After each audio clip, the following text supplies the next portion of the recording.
everyone. A very good evening to all of you. I hope you all are doing well. So, I welcome you all for today's session. I am Dr. Priyanka Sachdev here, and today we all are gathered here to start a new series that is Oncology Series. So, today this is the first episode of Oncology Series. Now, with the increasing prevalence of oncology, many cancers nowadays, the examiners are also interested in asking more and more questions from oncology.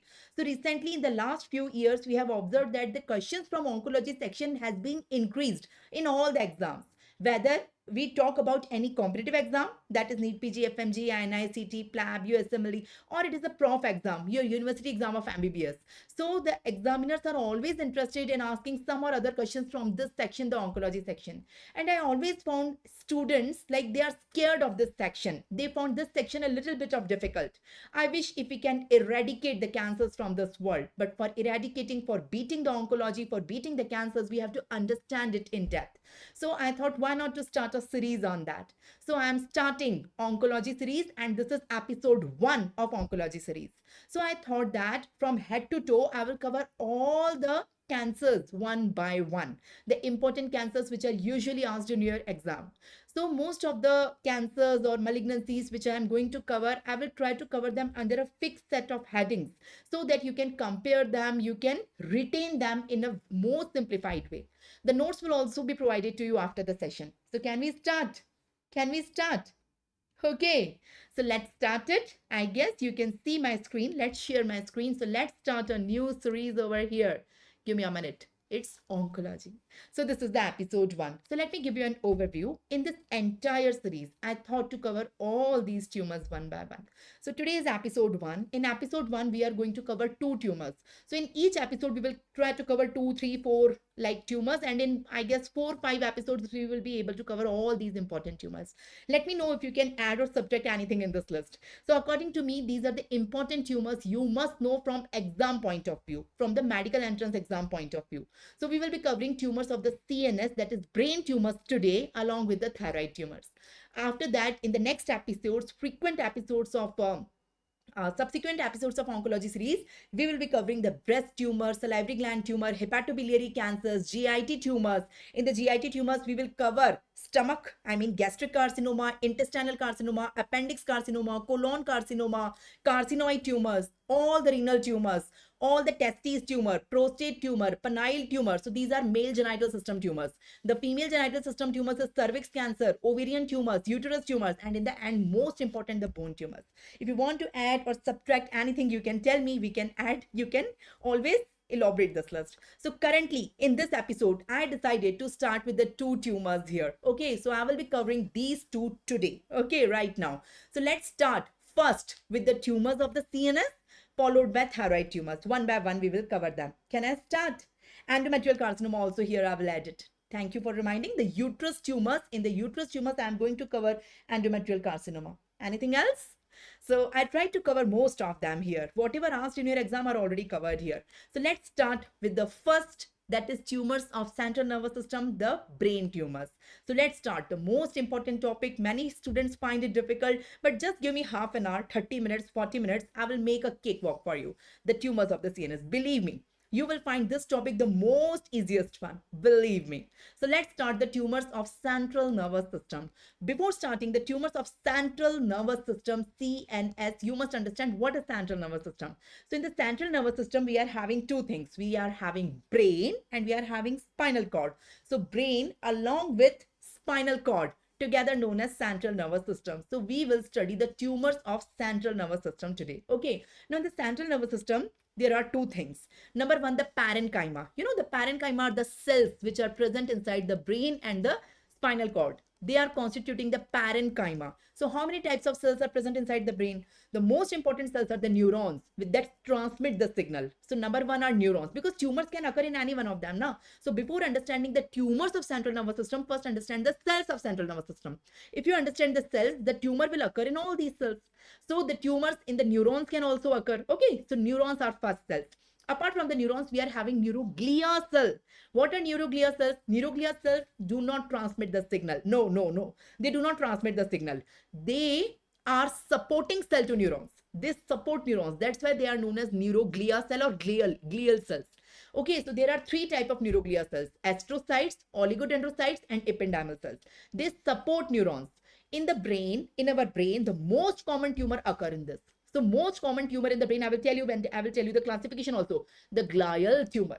The glial tumor are the tumor not of neurons. No, no, no. The glial tumor are the tumors of the supporting cells. That is neuroglia. Since they are the tumors of glia, that's why they are known as glial cell. Okay, that's why they are known as uh, glial cell. Okay, I will answer all your queries regarding book, regarding syllabus. Okay, let me finish this. Whatever it is there in the middle, I'm in the middle of something. Let me finish it. I will come on your queries. Okay, let me finish it. So that's second type of cell, and the third type of the cells in the brain are microglial cells. Microglial cells are the macrophages in the brain and the spinal cord. In the central nervous system, we are having macrophages. So macrophages are microglial cells. So tumors can occur here also. Tumors can occur here also. So I told you the most common tumors in the brain are not of neurons. No, they are not of neurons. The most common tumors are of the neuroglial cells. These are known as glial tumor. Glial tumor are of three types depending on the type of cell. As I told you, there are three types of cells. So glial tumors are of three types. The tumor of astrocyte is astrocytoma. The tumor of oligodendrocyte is oligodendroglioma. And the tumor of ependymal cells is ependymoma. Okay, so I will teach you all these in detail. First, you understand the structure. So this is the parenchyma. Apart from parenchyma, in the central nervous system, that is brain and spinal cord, there are three coverings. The coverings are known as meninges. The coverings in the central nervous system, covering. These are not cells. The coverings are known as meninges. Okay, so tumor can occur in the meninges also, no? The meningioma. So first you understand the structure. I'm starting from the scratch. Okay, first you understand the structure. So there are three meninges in the brain and the spinal cord. Okay, innermost is the pyometer, middle one is the arachnoid, and outermost is the durameter. Let me show. So can you see? Can you see? This is the parenchyma constituting the brain and the spinal cord. The cells are the parenchyma. Now let me show you the three coverings. So innermost covering is pyometer, which is shown by red color. Can you see? It is closely adhered with the brain and spinal cord. So there is no space between the brain, spinal cord and the pyometer. There is no space. It is closely adhered with the brain and the spinal cord. The second covering is the arachnoid, which is shown here by via blue color. Can you see the second meninges, or the second covering is the arachnoid, and the third and the last covering, the outermost covering, is the durameter. It is just below the skull. Can you see my skull? I'm having hairs just below the hairs. We all have the skull.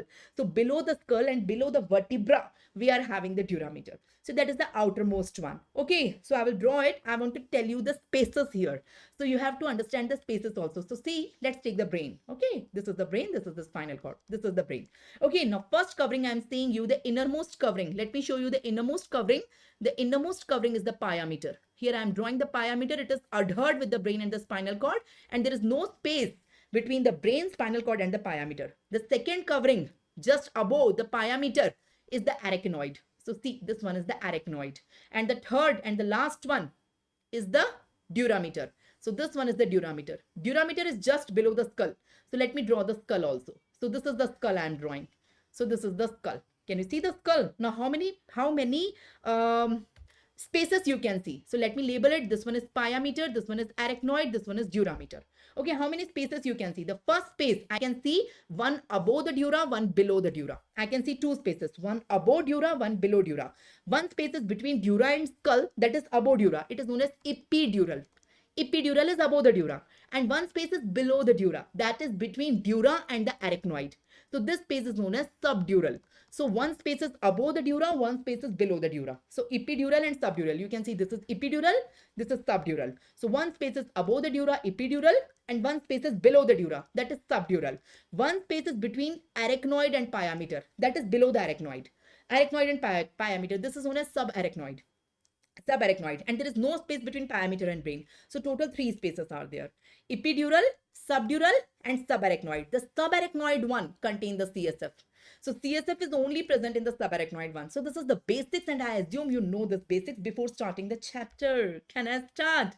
So this is the whole idea shown to you, whatever I taught you. So you can see the subarachnoid space contain the CSF. Okay, this is all about the spaces. Whatever I taught you is written here. So what are the three layers?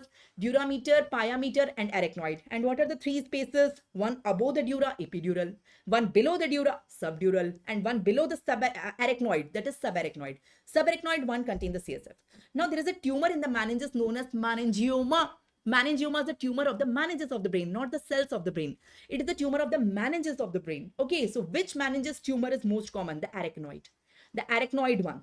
Arachnoid layer have maximum tumor, that is meningioma. So I will tell you in meningioma also, most commonly meningioma arises from the arachnoid layer. Can we go? So let's start the most difficult topic, the most important topic, brain tumors. This was the overview and now I will start it. Now I will start it. Can I start? Okay. Can I start? Someone is asking where can I get the PSM videos, so you can text me. I will give you a number in the end. You can text me on that number, WhatsApp, SMS, whatever. So whatever links available to me, I will share with you. Okay, so whatever material you want from my side, the study related material, any links, any notes, you can text me. WhatsApp, Telegram or SMS, most preferred is the WhatsApp. So I will share the links with you. Okay, so can we start? So let's start the brain tumors. So this is the overview. First of all, I will let you know the classification of the tumors of CNS. And from the classification, we will study these 7 important tumors of the CNS. So these are the 7 important tumors which I will teach you in detail. First, we will see complete classification. From the classification, these 7 are ultra important. That is pilocytic astrocytoma, glioblastoma multiforme, oligodendroglioma, ependymoma, meningioma, medulloblastoma, and schwannoma. Usually, more or less in your exam, you get questions from them. We will compare them in a fixed set of headings. That is introduction of each of them, the site of each of them in the brain, spinal cord. What is the most common site? Is it cerebral hemisphere? It is cerebellum. Where is the site? Gross of each of them, and ultra important that you don't have to write, you have to draw. You have to draw the microscopy of each of them. So please make this comparative table with me right now. Take out your notebooks. Don't be lazy. Okay. So just take out your notebook, take out your pen, and while watching this lecture, fill this table with me. Believe me, it will be the most easiest topic for you. And in future, you can revise entire brain tumors just in 5 minutes. Even 5 minutes or more. You can revise this table. If you are making this table, it will be the most easiest thing for you. Okay, so you can do it right now with me. I will also fill this with you one by one. I will teach you one by one. I will fill you. In the end, I will give you the filled one, the provided one, the notes only. Okay. So can we start? Can we start? So let's start it. So these 7 we will compare in a fixed set of heading, that is introduction, site, gross, and microscopy. The same comparative table I will teach you in the thyroid tumors also. So basically, entire oncology I am going to teach you in a comparative manner as I committed. So can I start? Listen. So first of all, please understand the classification of tumors of central nervous system. How many type of tumors are there in the central nervous system? There are 2 type of tumors, the primary and secondary. The secondary are known as metastatic. So there are 2 type of tumors in the central nervous system. The primary arises in the brain and spinal cord. They are arising either in the brain or in the spinal cord only. The secondary one do not arise in the brain and spinal cord. They are arising somewhere else in the body. And via blood or lymphatics, they are sending the secondaries to the brain. So secondaries are the metastatic. I guess you know what is metastasis. Metastasis means the primary malignancy in some other organ, and here in the brain the secondaries are coming via blood. Okay, so I will show you. Let's draw a human body. So I'm trying to draw a rough sketch of a human body to explain you the difference between primary and secondary tumor. So here let me draw the brain. For example, this is the brain. So there are 2 type of tumors in the brain and spinal cord. The one which arise in the brain only, that is primary tumors. These are known as primary tumor. Okay, and second, which are present in some other organ. For example, either in the lung, either in the breast in the female, either in the lung, either in the stomach, either in the skin, the melanoma. And after, for example, the tumor, the primary tumor is in the lung. Okay, via blood, it is sending secondaries to the brain. So multiple secondaries are formed. So these are the secondary. The primary is somewhere else. Secondary are known as metastatic tumor. So you tell me the primary are more common or the secondaries are more common? You tell me which is more common. Do you know that? Which is more common? Which is more common? Secondaries are more common. If we talk about the tumor, the secondaries are more common than primary. But I will not teach you secondary, because secondary, basically the tumor is in some other organ and via blood it is coming in the brain. So I will teach you primary, but primary are not most common tumors in the brain. In the brain, the most common are the secondary. You must understand this. So secondaries are much more common than the primary. Please understand it. Okay, so secondary tumors are the metastatic tumor.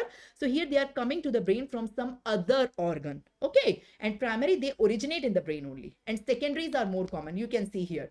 So if the tumor is arising in the brain itself, it's primary, and if it is coming from some other organ via blood, It's secondary. Secondaries are more common. Okay, the secondaries are metastatic. They are more common. These are the most common tumors in the brain. So tell me in the entire body, which is the most common tumor which sends secondary to the brain? Although any tumor in human body via blood, it can send secondary to the brain. But which is the most common tumor? So it is the lung cancer. Which lung cancer? Small cell carcinoma of the lung. So small cell carcinoma of the lung is having a very bad prognosis. It's the worst tumor and most common tumor which sends secondary to the brain. So many tumors send secondary to the brain, but among them, the most common is the lung cancer. Which lung cancer? Small cell carcinoma of the lung. Not squamous, not adeno, not large cell. It's small cell carcinoma. The second most common is the breast. The breast in the female. Breast cancer in the female sends secondary to the brain. The third is the melanoma. After that, kidney, GIT, others are there. Okay, so that is the secondaries. Now, I'm not teaching you secondary. So what I taught you, how many type of brain tumors are there? Tell me the classification. So you see, ma'am, there are two types of tumors in the brain. The primary and the secondary. The secondary are known as metastatic. Okay, primary arises in the brain itself. The secondaries are coming from some other organ via blood. So which is more common? The secondaries are much more common.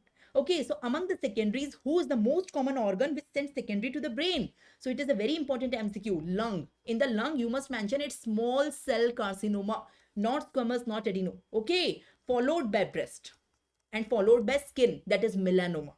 You should learn the sequence. You get questions on the sequence. So in the option, if this is given, go with this. If it is not given, go with breast. If it is not given, go with melanoma. If they are asking the most common organ which sends secondary to the brain. So currently I am teaching you the primary tumors of the central nervous system. Let's start the primary tumors of the brain or the central nervous system. Better to say central nervous system. Okay, so there are four type of tumors. Glial tumors, which arises from the supporting cells, that is neuroglial cells. Okay, neuronal tumors, which arises from the neurons, meningeal tumors, which arises from the meninges, and undifferentiated tumors, which arises from the primitive cells. So first see their origin. Let me tell you. So let me draw the diagram of a simple diagram of brain or spinal cord. Okay, now this brain and spinal cord is made up of cells. So there are two type of cells. Number one, the main cells, that is neurons, that transmit the signal here and there. The neurons are there. Apart from the neurons, there are supporting cells to the neurons. The cells which support the neurons, these are known as glial cell. As I told you previously also, these are the supporting cells. They support the neuron. Okay, so what are the two type of cells I told you? These are neurons and these are glial cells that support the neuron. The glial cells are of three types: astrocyte, oligodendrocyte, and ependymal cells. Apart from that, we are having three meninges. This is first, this is second, this is third. So there are three meninges. So these are the meninges. So tumor can arise in the meninges, known as meningioma. Tumor can arise in the neurons, known as neuronal tumor. Tumor can arise in the glial cells, known as glial tumors, glioma. So we have gliomas. The gliomas are of three types: astrocytoma, oligodendroglioma, and ependymoma. So tumor arising from astrocyte is astrocytoma. Arising from oligodendrocyte, oligodendroglioma, and arising from ependymal cells, that is known as ependymoma. You got my point? Why secondaries are more common? There is no answer for that, doctor. It is more common. Why it is more common? Because in the brain, secondaries are coming from various organs. It is more in frequency as compared to the primary they are arising. So frequency wise, they are more. That's why they are the more common. Okay. Yes. Okay, right. So any other query, you can write down. So that's just the classification. So learn the classification. Among the glial, the most common is the glial tumors. So glial tumors are of three types. As I told you, I will teach you all three: astrocytoma, oligodendroglioma, and ependymoma. I will teach you all three in detail. Among the neuronal tumors, the important one are ganglioglioma, gangliocytoma, and neurocytoma. But I will not teach you this because there is a very less frequency and not important. They are less in frequency also in patients, and exam wise also they are not important. Among the undifferentiated tumors which are arising from the primitive cell, the most important is medulloblastoma. So I will teach you medulloblastoma. And among the meningeal tumors, I will teach you meningioma. So how many tumors I am going to teach you? So I am going to teach you glial tumors, all three. Medulloblastoma among the undifferentiated, and meningioma from the meningeal tumors. Got my point? So glial tumors are of three types, as I told you: astrocytoma, oligodendroglioma, and ependymoma. Astrocytomas are further of four types. Astrocytomas. So which is the most common among all? First, you tell me which is most common brain tumor. You say, ma'am, secondary. So leave secondary. I'm not teaching you secondary. Tell me among the primary. So these are the 4 categories among the primary. Among these 4 categories from the primary, which is the most common? Say, ma'am, supporting cell. Glial tumors are most common. Other 3 are not very common, but glial are most common. So among the glial, which is the most common? Glial is also of 3 type, na? So among the glial, the most common is astrocytoma. So in human brain, the most common tumor is astrocytoma. Okay, so that is the question. The most common tumor is the astrocytoma in human brain. So this is the important tumors I'm going to teach you in detail. We will make a comparative table between them. I will teach you all the gliomas. I will teach you astrocytoma, oligodendroglioma, ependymoma. As I told you, astrocytoma is most common and it is of 4 types. I will teach you 2 important types, type 1 and type 4. 2 and 3 is not important. So I will teach you type 1 astrocytoma, that is pilocytic astrocytoma, which occurs in children. And type 4 astrocytoma, that is GBM, glioblastoma multiforme, that occurs in adults. I will tell you all details. I will teach you the tumors of the meninges, the coverings, that is meningioma. I will teach you the tumors of the primitive cell, that is medulloblastoma. And I will teach you the tumors of the nerve sheath tumors, that is schwannoma. So I will teach you all these tumors in detail. So first we will see astrocytoma. Astrocytoma are of 4 types, but I will teach you 2 types, which are important. So that is the astrocytoma. And this is oligodendroglioma and ependymoma. So basically these are the glial tumors. First of all, let's finish glial tumor. Glial tumor are of 3 types, astrocytoma, oligodendroglioma, ependymoma. Astrocytoma are of 4 types, but in our syllabus, we will see 2. Okay, so 2 types of astrocytoma, one oligodendroglioma, one ependymoma. Oligodendroglioma and ependymoma don't have any other further type. After that, we will see meningioma, medulloblastoma, and schwannoma. So these are the total 7 tumors I am going to cover in detail. How many of you got it? How many of you got it? Glioblastoma multiforme have the worst prognosis, Amar Shah. Amar, you are asking most dangerous one, the most having the worst prognosis. One of the astrocytoma, that is glioblastoma multiforme. Among the primary, this is having the worst prognosis. Okay, so let's go ahead. And further, the prognosis depends on the stage. It is not always it is having the worst prognosis. Prognosis depends on the staging of the tumor. There are many factors that decides the prognosis. But if you ask me de novo, it is GBM. Okay, so let's start glioma. Can I start? So what we have learned till now, we have learned the classification of the brain tumors. Brain tumors are of 2 types, the primary and the secondary, that is metastatic. So more common is secondary. Most commonly it is coming from lung followed by breast. But I am teaching you primary. Among the primary, I will teach you glial tumors. Okay, I will teach you 3 types of glial tumors: astrocytoma, ependymoma, and oligodendroglioma. Astrocytoma, I will teach you 2 important astrocytoma. After that, I will teach you meningioma. After that, I will teach you medulloblastoma. After that, I will teach you nerve sheath tumor, that is schwannoma. So I will teach you all these in detail. So let's start the first category in a comparative manner. Let's start the first category, gliomas. Let's start gliomas. Okay, gliomas. Gliomas, as I told you, they arise from the neuroglial cells. Neuroglial cells are the supporting cells of the neuron. These are not neurons. These are the supporting cells to the neurons. Okay, these are the neuroglial cells. So there are 3 types, as I told you: astrocytes, oligodendrocytes, ependymal cells. So the tumors arising from astrocyte, astrocytoma. Tumor arising from oligodendrocytes, oligodendroglioma. And tumors arising from ependyma is ependymal tumor. So let's see them in detail. Let's start with astrocytoma, which is most common brain tumor in humans. So let's start with astrocytoma. Astrocytomas are of 4 types. What are the 4 types of astrocytoma? They are in front of you. WHO grade 1, WHO grade 2, WHO grade 3, WHO grade 4. First, learn their names. WHO grade 1 is pilocytic astrocytoma. WHO grade 2 is fibrillary astrocytoma. WHO grade 3 is anaplastic astrocytoma. And WHO grade 4 is GBM, glioblastoma multiforme, GBM. So among them, 1 and 4 are most common. Grade 1 is most common in children. Rather, it is the most common brain tumor in children. Okay, the pilocytic astrocytoma. And 4 is most common in adults. So it is the most common tumor in adults. Got my point? 2 and 3 are not common. So I will not teach you these 2. I will teach you grade 1 and grade 4. So I am teaching you glial tumors. Most common tumors in the brain among the primary. Most common primary brain tumor.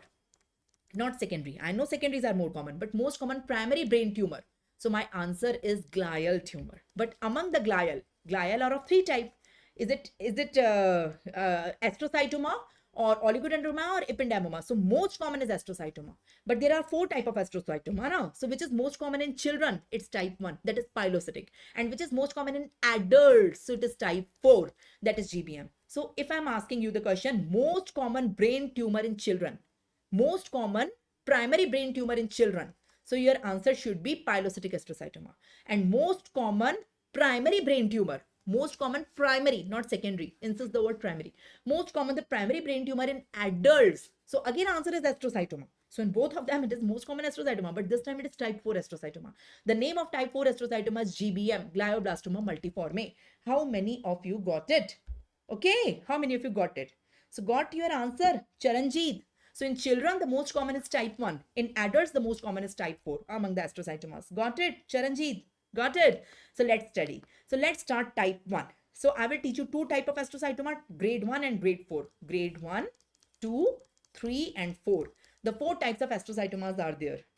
Grade 1, WHO grade 1 is known as pilocytic. Pilocytic astrocytoma. Grade 2 is known as fibrillary astrocytoma. Grade 3 is known as anaplastic astrocytoma. And grade 4 is known as glioblastoma GBM, multiforme. Glioblastoma multiforme. Okay. So most common in children is this. Most common in adults is this. This is most common in children. Children. And this is most common in adult. One more difference.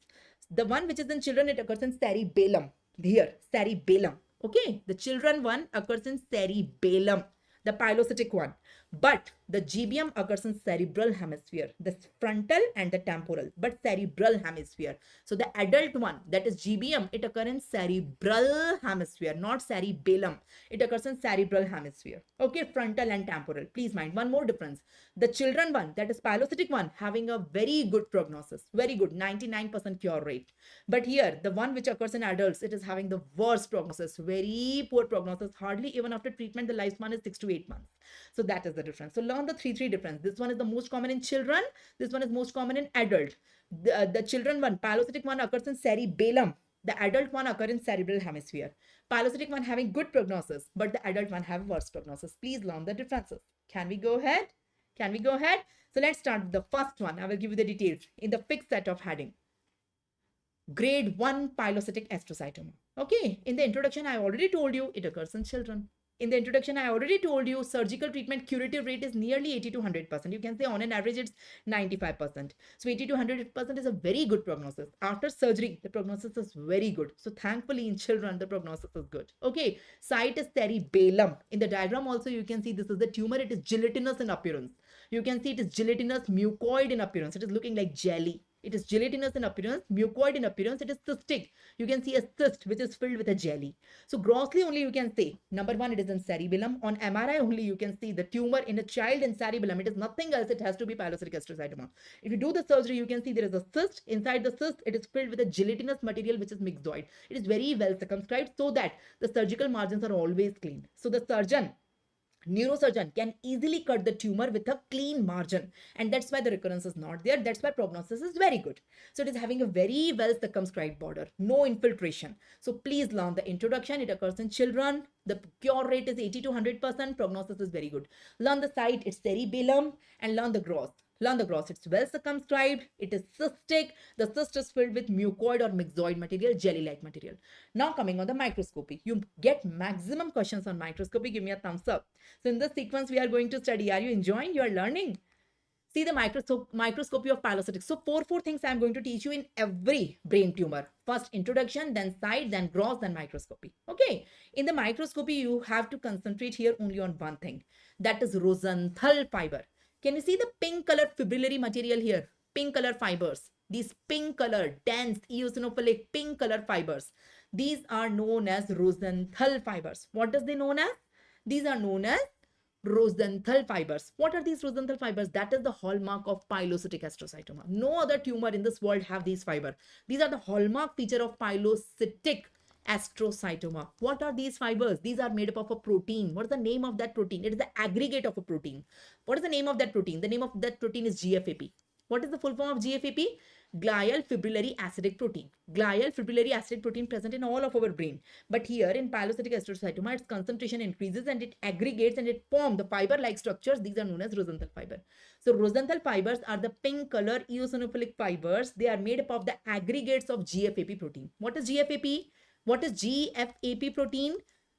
Glial fibrillary acidic protein. It get aggregated and it form the fibers. That is Rosenthal fiber, and that is the Rosenthal fiber, and that is a hallmark feature of pilocytic astrocytoma. So we are done with one. So out of the 7, 1 is done. 6 more to go. Okay, so can we fill it? Can you help me in filling it? So pilocytic astrocytoma is done. Can we revise it? In the introduction, write down it is the most common tumor in children. The prognosis is very good and cure rate is 80 to 100%. Can you tell me the site? It occurs in cerebellum. Here, cerebellum, not in cerebrum. Cerebellum. Tell me the gross. It is a well circumscribed tumor, no infiltration, and it is having a cystic appearance. It's not solid. It is filled with a jelly myxoid type of material. In the microscopy, you have to learn one word. What is that one word? Only one word, the hallmark feature, Rosenthal fiber. Rosenthal fiber means pilocytic astrocytoma, no other differential diagnosis. It is a fiber, the pink color material, which is made up of GFAP protein. That's it. Give me a thumbs up, everyone. All those who are live, attending, learning, please give me a thumbs up. Give me a gesture that you got it. Can I move to the second one? Let's move to, this was astrocytoma grade 1, WHO grade 1. Now I'm teaching you astrocytoma grade 4, WHO grade 4, which occurs in adults. So it is known as glioblastoma multiforme. So let's come on glioblastoma multiforme. So let's come on WHO grade 4 astrocytoma known as GBM. What is the full form? Glioblastoma multiforme. So tell me the introduction. It occurs in old age, at 60 years of age. Okay, that is the introduction. What is the site? The site is cerebral hemisphere. So there are 4 cerebral hemisphere. Now, among them, most common, it occurs in temporal and frontal. So it occurs in the frontal lobes and it occurs in the temporal lobe. So it occurs in frontal and temporal. Rarely it occurs on the parietal and this temporal, parietal and occipital. So it occurs in frontal and temporal. Okay, so frontal and temporal lobes you have to learn. The cerebral hemisphere, not cerebellum. Grossly, you can see this is the tumor. So tumor is crossing the midline. It is looking like a butterfly shape. You can see this is the tumor. So usually it crosses the midline, and that's why it is having a butterfly shape, because it crosses the midline, and it is having a variegated appearance. It is not cystic, it is solid. What do you mean by the term variegated? Some areas are fleshy, some are hemorrhagic, some are necrotic, some are whitish, some are creamy, some are yellowish. So it is the variegated appearance, and it is having infiltration. You cannot see the well definition. You can see it is infiltrating everywhere. So during surgery also it's very difficult to resect it with a clean margin. Sometimes it can be reside even after surgery. So margins are not always clean even after surgery if the surgery is performed. How many of you got it? So that is the gross. So see the difference. That is the gross here. Come on, the microscopy. So very typical microscopy is there. Have a look on the microscopy. Very peculiar microscopy here you can see. So you can see this is all tumor cells. In the microscopy, you can see all tumor cells. You see, ma'am, what is the structure? Let me highlight the pink color structure. Can you see here? The pink color structure. You may be thinking, ma'am, what is the structure? It is necrosis. So necrosis is very frequent necrotic areas are there. And can you see the tumor cells are arranged around the necrosis?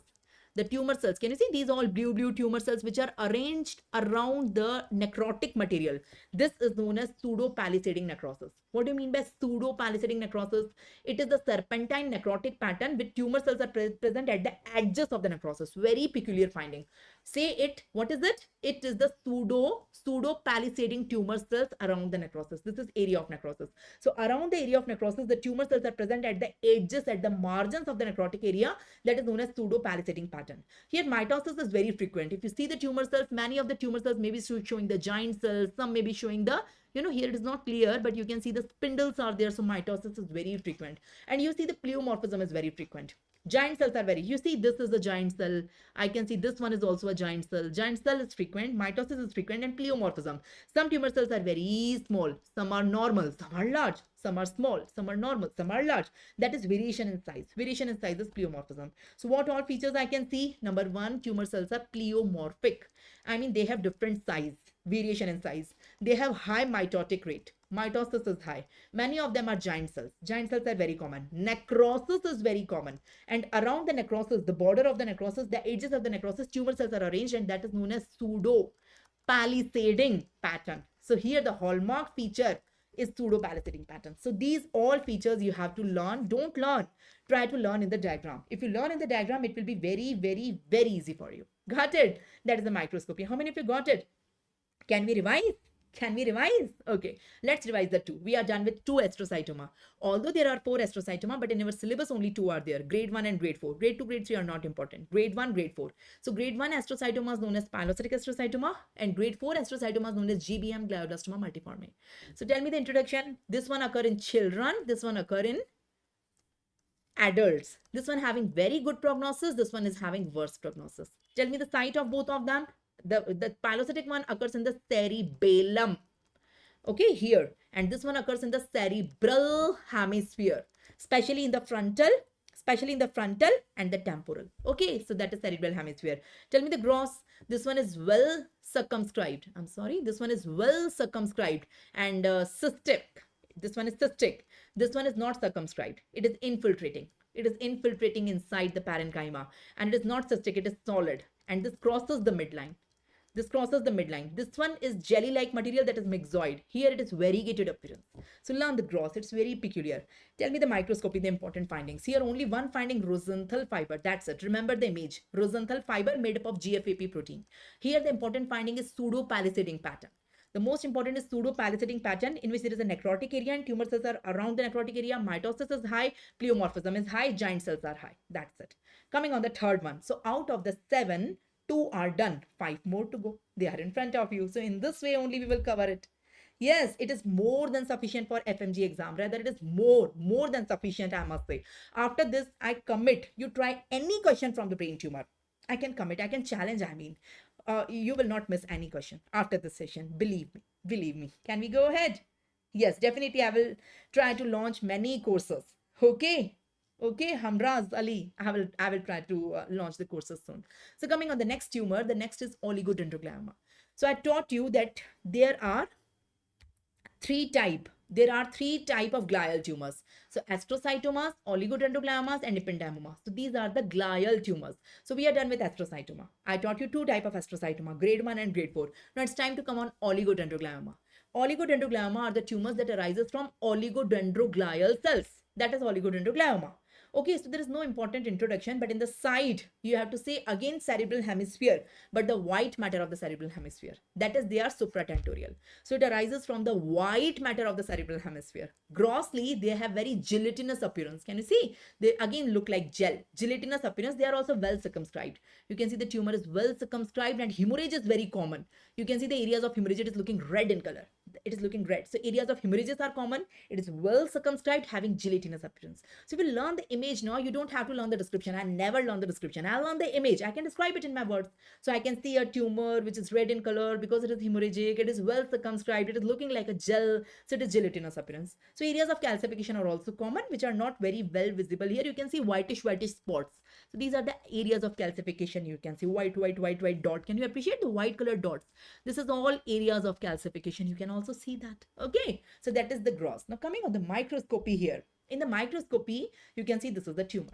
What you can see in the tumor, they are arranged in sheet-like pattern. Sheet-like. Now see any one tumor cell. Just zoom it out. I wish if I could zoom. Let me see. I cannot zoom it. But if I could zoom, I can show you any of the tumor cells. See this tumor cell, any tumor cell.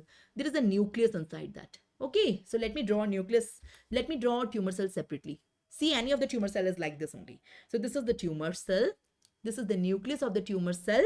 And this is the cytoplasm. So cytoplasm is present at the periphery. The cytoplasm is present at the periphery. So I mean to say around the nucleus, there is a clear zone. Can you see? So see any of the cell. Around the nucleus, there is a clear zone. Can you see? Around the nucleus, clear zone. It is known as perinuclear halo. What it is known as? Perinuclear halo. So have you ever tried an egg? Do you eat egg? Try to hatch an egg on a pan. Take a pan and hatch an egg on that. What do you see? The yellow in the center and the white at the periphery. So does the cell looking like that? It is known as fried egg appearance. What it is known as? Fried egg appearance. Due to this perinuclear halo, it is known as fried egg appearance.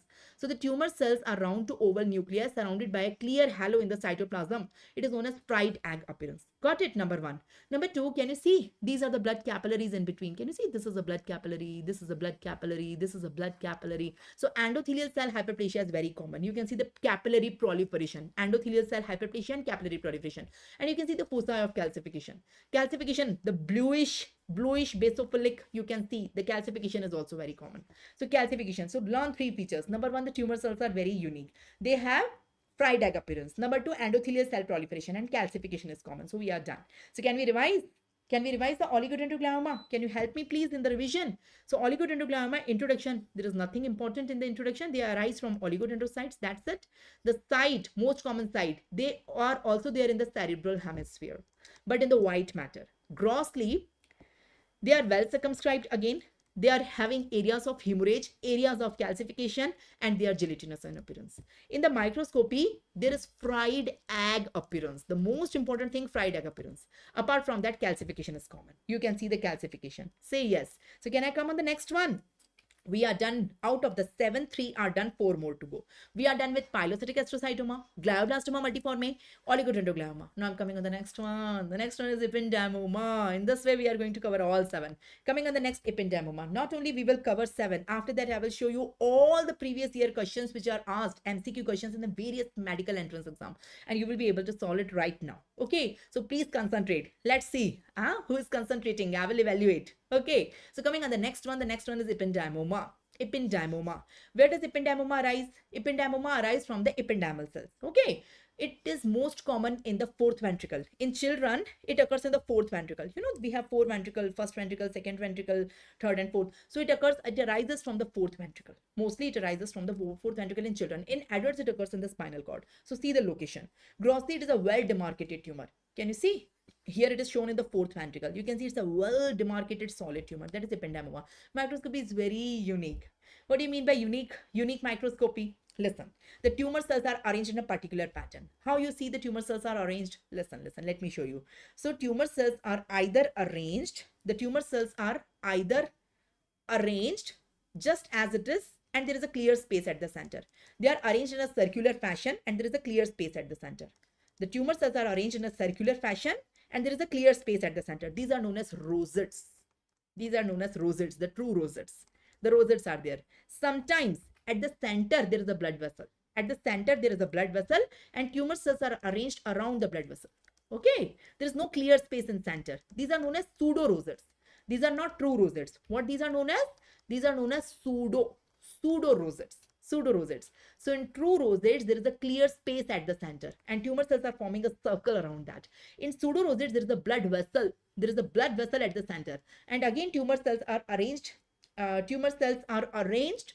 In a circular fashion around that. Now the tumor cells have cilia. The tumor cells will send the cilia. The cilia are known as blepharoplast. So the cilia will be around the blood vessel like this. These are known as blepharoplast. So the pseudo rosettes may have blepharoplast also. So the tumor cells are arranged in rosettes and pseudo rosettes. So it can be a true rosette. See, these all are true rosettes. Let me highlight the true rosettes. I guess you can see this one. This one, see the clear space. These are the tumor cells. See the clear space in the center. Tumor cells, see the clear space at the center. Tumor cells, see the clear space at the center. So these are the true rosettes, ependymal rosettes. And see, these are the tumor cells here. So there is a blood vessel at the center. Again, these are the tumor cells. There is a blood vessel at the center. So these are known as pseudo rosettes. These are known as pseudo rosettes. These are perivascular. Since they are perivascular, that's why it's known as pseudo rosette. And you can see from the tumor cells, the blepharoplast, the cilia are coming, and these are the blepharoplast. So this is having a very peculiar arrangement.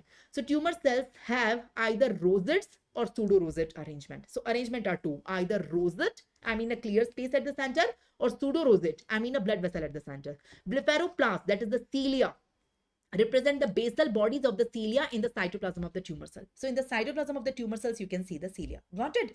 Prakriti, in the end, I will give you a QR code. If you scan the QR code, you will be diverted towards the website. And if you want the subscription related query, you can go for that. Okay, so currently, let me finish this topic. At the end of this video, you will get a number also, and you will get the QR code also if you wish. Okay, so you can get all the inquiries there. Okay, so let's go ahead. Prakriti, you got your answer?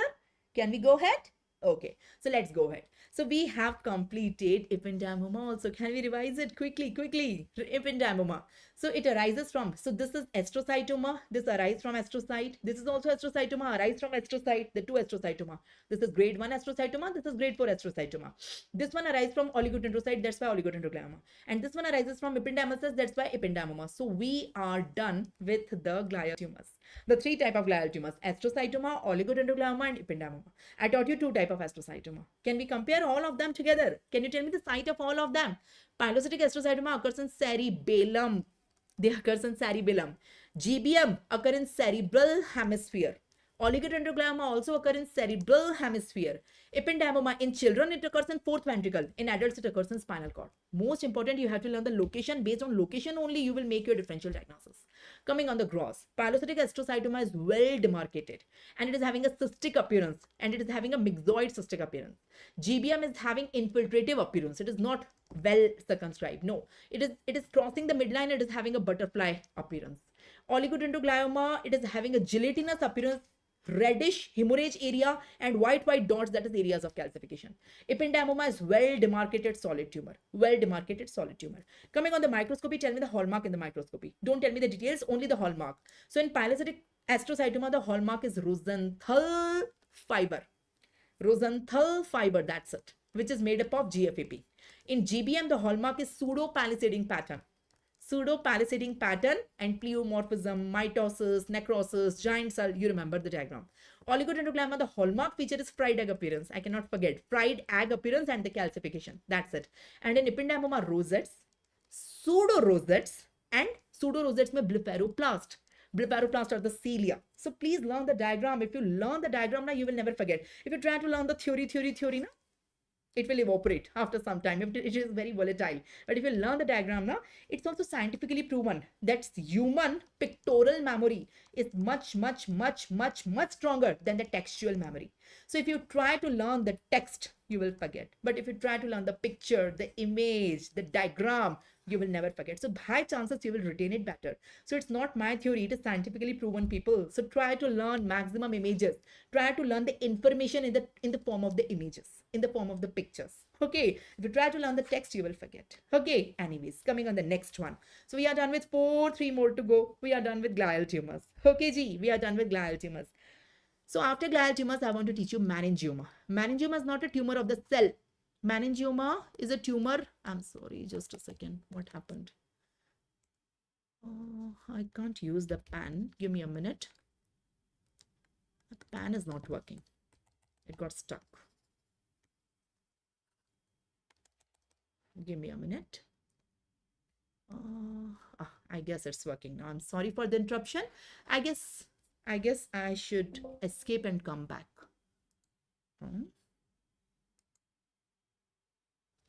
Let's try now. Again, it's giving a trouble. What's happened? Give me a minute, people. Without pen, it will be difficult for me to continue the session. Why it's happening, I don't know.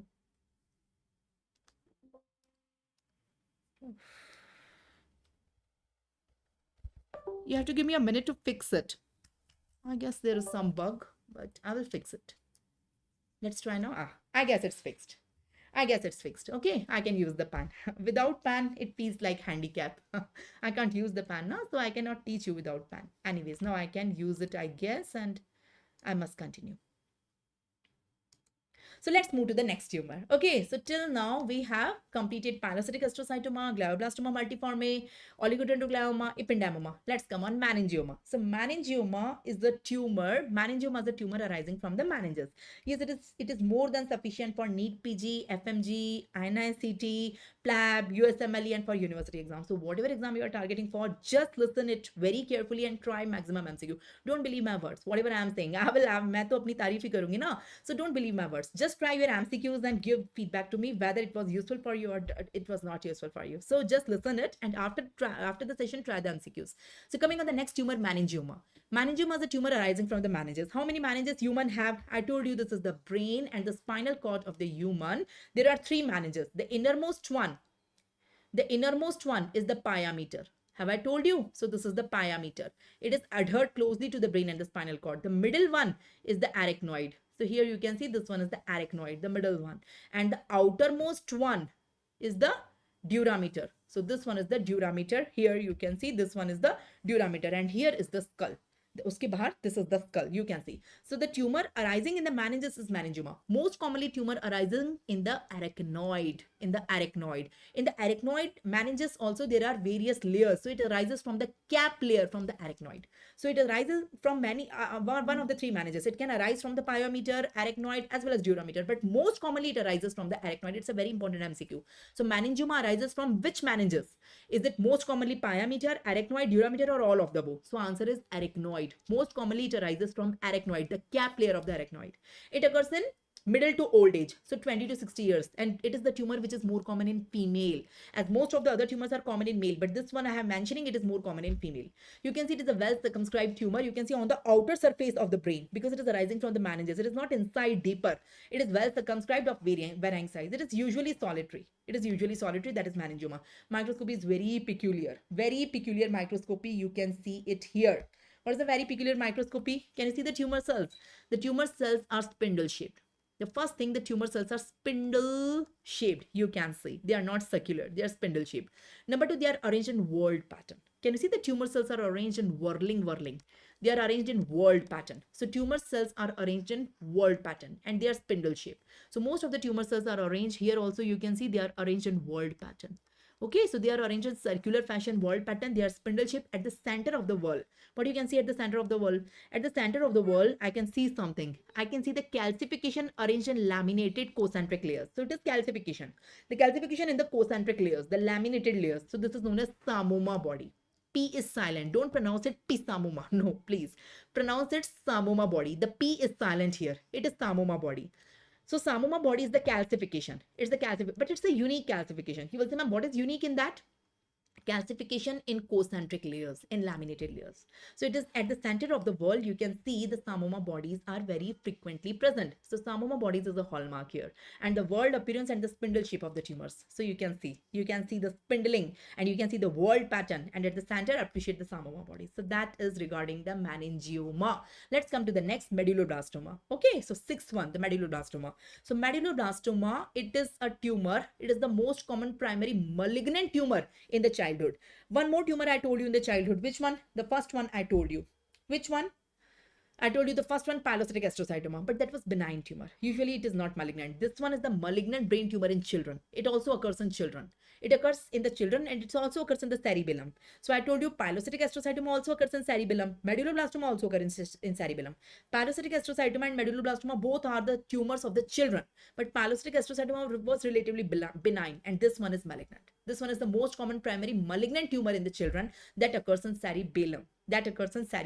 Okay, and it is present in the fourth ventricle. In the cerebellum also, most commonly you can see it is present in the cerebellum as a grayish white mass. You can see this is grayish white mass in the fourth ventricle in the cerebellum. Okay, microscopy is again unique. They have a very peculiar microscopy. There is no confusion in that. See the microscopy. See the tumor cells. You see, ma'am, tumor cells are looking like lymphocytes. They are blue, they are small, they are round. Yes.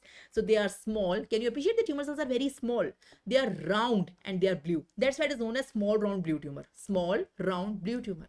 So it is one of the small. There is a list of small round blue tumor. This is one of the small round blue tumor. These tumor cells look like lymphocyte. They hardly have any cytoplasm. They have small blue colored nucleus and hardly any scanty cytoplasm. Number two, see the arrangement, how they are arranged. So they are arranged forming a circular pattern.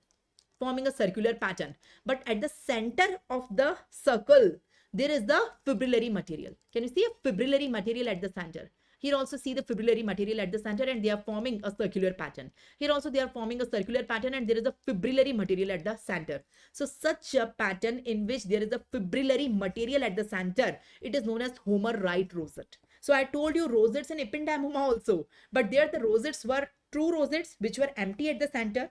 I told you the rosettes which were empty at the center. These are true rosettes, and the rosettes which have a blood vessel at the center. Okay, these are known as pseudo rosettes. So these are the two type of rosettes I told you in ependymoma, the true rosettes and the pseudo rosettes. The pseudo rosettes are perivascular. Here also I am telling you a rosette. In medulloblastoma also I am telling you a rosette. But here the center is not empty. No. Here the center do not contain the blood vessel. No. It contains a fibrillary material. So this rosette is known as Homer Wright. So this one is a true rosette, this one is a pseudo rosette, and this one is Homer Wright rosette. How many of you got it? So here Homer Wright rosette is hallmark of medulloblastoma, and true and pseudo rosettes are hallmark of ependymoma. If you are attending the lecture from the beginning, you can understand that. Say yes, got it. So here Homer Wright rosettes are common. So Homer right rosettes are there. Please appreciate Homer right rosettes. So we are done with medulloblastoma also. Coming on the last one. The last one is schwannoma. Can I tell you schwannoma? Can I start schwannoma? So let's come schwannoma. So there are two type of nerve sheath tumor. What is the nerve?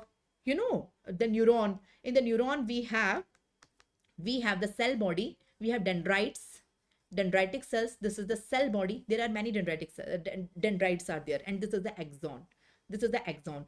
Over the axon, there is a myelin sheath. You may be knowing there is a myelin sheath over the axon. Okay, so this is the tumor of the myelin sheath, the nerve sheath tumor. So not the tumor of neuron. No, no, no. The tumor of the neuron. No, it's the tumor of the sheath of the neuron, nerve sheath tumor, the tumor of the myelin sheath. You know the myelin sheath, the axon is covered with the myelin sheath. So these are known as nerve sheath tumor, nerve sheath tumor, and they are of two types. Schwannoma, one is schwannoma and one is neurofibroma. One is schwannoma. So schwannoma I'm teaching you, neurofibroma is not very important. So schwannoma is a nerve sheath tumor. So it is arising from the myelin sheath. So let's draw a nerve again. So let me draw a diagram of a neuron and let me try to draw the nerve, the myelin sheath, and let me try to draw the schwannoma in that. So this is a schwannoma. So schwannomas are eccentric. They present outside the nerve. They do not go inside the nerve. They do not infiltrate. No, they only push it, but they do not infiltrate. They are present in the sheath only. Okay, so that is a thing. So let's start schwannoma, also known as neurolimoma. Learn its other name, also known as neurilemoma, schwannoma. These are usually solitary. Can you see here? I want you to appreciate the nerve. This is the nerve. This is the complete nerve. And I want you to appreciate the tumor. Can you appreciate the tumor here? Let me highlight the tumor. You all can see this is the tumor. This is the tumor which is compressing the nerve. Appreciate the nerve also. Can you appreciate the nerve? So this is the nerve. So this is the tumor which is compressing the nerve. So it's a solitary tumor. Usually it is solitary, but if it is associated with von Recklinghausen disease or associated with neurofibromatosis too, then it can be multiple. Otherwise, it is solitary, and usually it is benign. Okay, so it can occur in any nerve. How many nerves human have? Human have 12 pair of cranial nerves. We know from the brain 12 pairs of nerves are arising. From the spinal cord many pairs are arising. Okay, so it can occur in any nerve, but most commonly it occurs in the eighth nerve. What is the eighth nerve? Eighth nerve is the vestibular nerve. Okay, it is auditory nerve. It is having two components, auditory and the vestibular. It is known as acoustic schwannoma. So schwannomas are most common in the eighth nerve. It is a tumor of the nerve. It is a well encapsulated tumor. It is eccentric. You can see the tumor is eccentric. It is compressing the nerve and it do not infiltrate inside the nerve. No, it is present outside in the sheath only. The microscopy is also very, very unique. Can you see the unique microscopy? What you can see? Don't read the text. Look at the image. You describe the image in your own words. Don't look at the text, just describe the image. If you say me, Dino, what to describe this image, I will say I can see two areas. Some areas are hypercellular. I can see many cells in that, but some areas are hypocellular. Some areas are hypercellular. Some areas are hypocellular. So alternate hyper, hypocellular areas are there. So that is the most hallmark feature, catchy feature in this microscopy. So the hypercellular areas are known as Antony A areas. Antony A, and hypocellular areas are known as Antony B. So hypercellular areas and hypocellular areas. Hypercellular areas are Antony A and hypocellular areas are Antony B. You have to learn that. Okay. So hypocellular areas are not important. They are usually acellular areas. They contain loose connective tissue. But hypercellular areas are important. That is Antony A. So see the cells. See the cells inside that area. What you can see? You can see the nucleus is one behind the other. In hypercellular area, in Antony A area, the nucleus is one behind the other, forming a ladder-like pattern. Can you see the nucleus is one behind the other, forming a ladder-like pattern? So it is known as Verrucke body. The nucleus is showing palisading pattern. That is known as Verrucke body. So Verrucke bodies are very unique. So that is the last schwannoma. So we are done with tumors of CNS. Can we revise all together at one place in one shot? We are done with tumors of CNS. How many of you are excited? Give me a thumbs up. You got it? Anyone have any confusion? You are open to ask. We are done with 7 tumors of CNS I taught you here. The 7 tumors of CNS. Say yes, people. Anyone have any confusion? The 7 tumors of the CNS we have completed. Yes.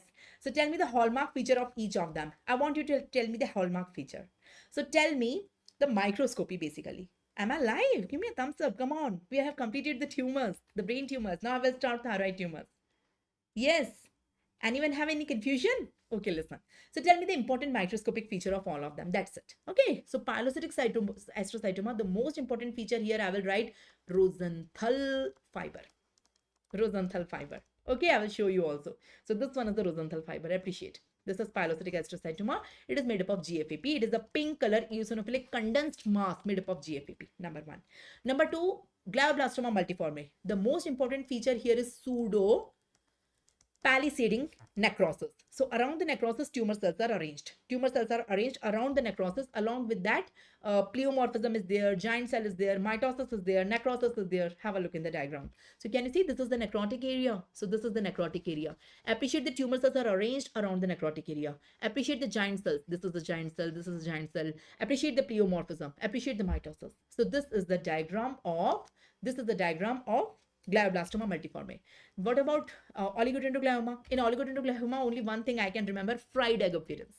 Fried egg appearance. So tumor cells have very peculiar appearance. They have nucleus, and perinuclear there is a halo. That is fried egg appearance, and it is having calcification also. So you all can see this is the hallmark tumor.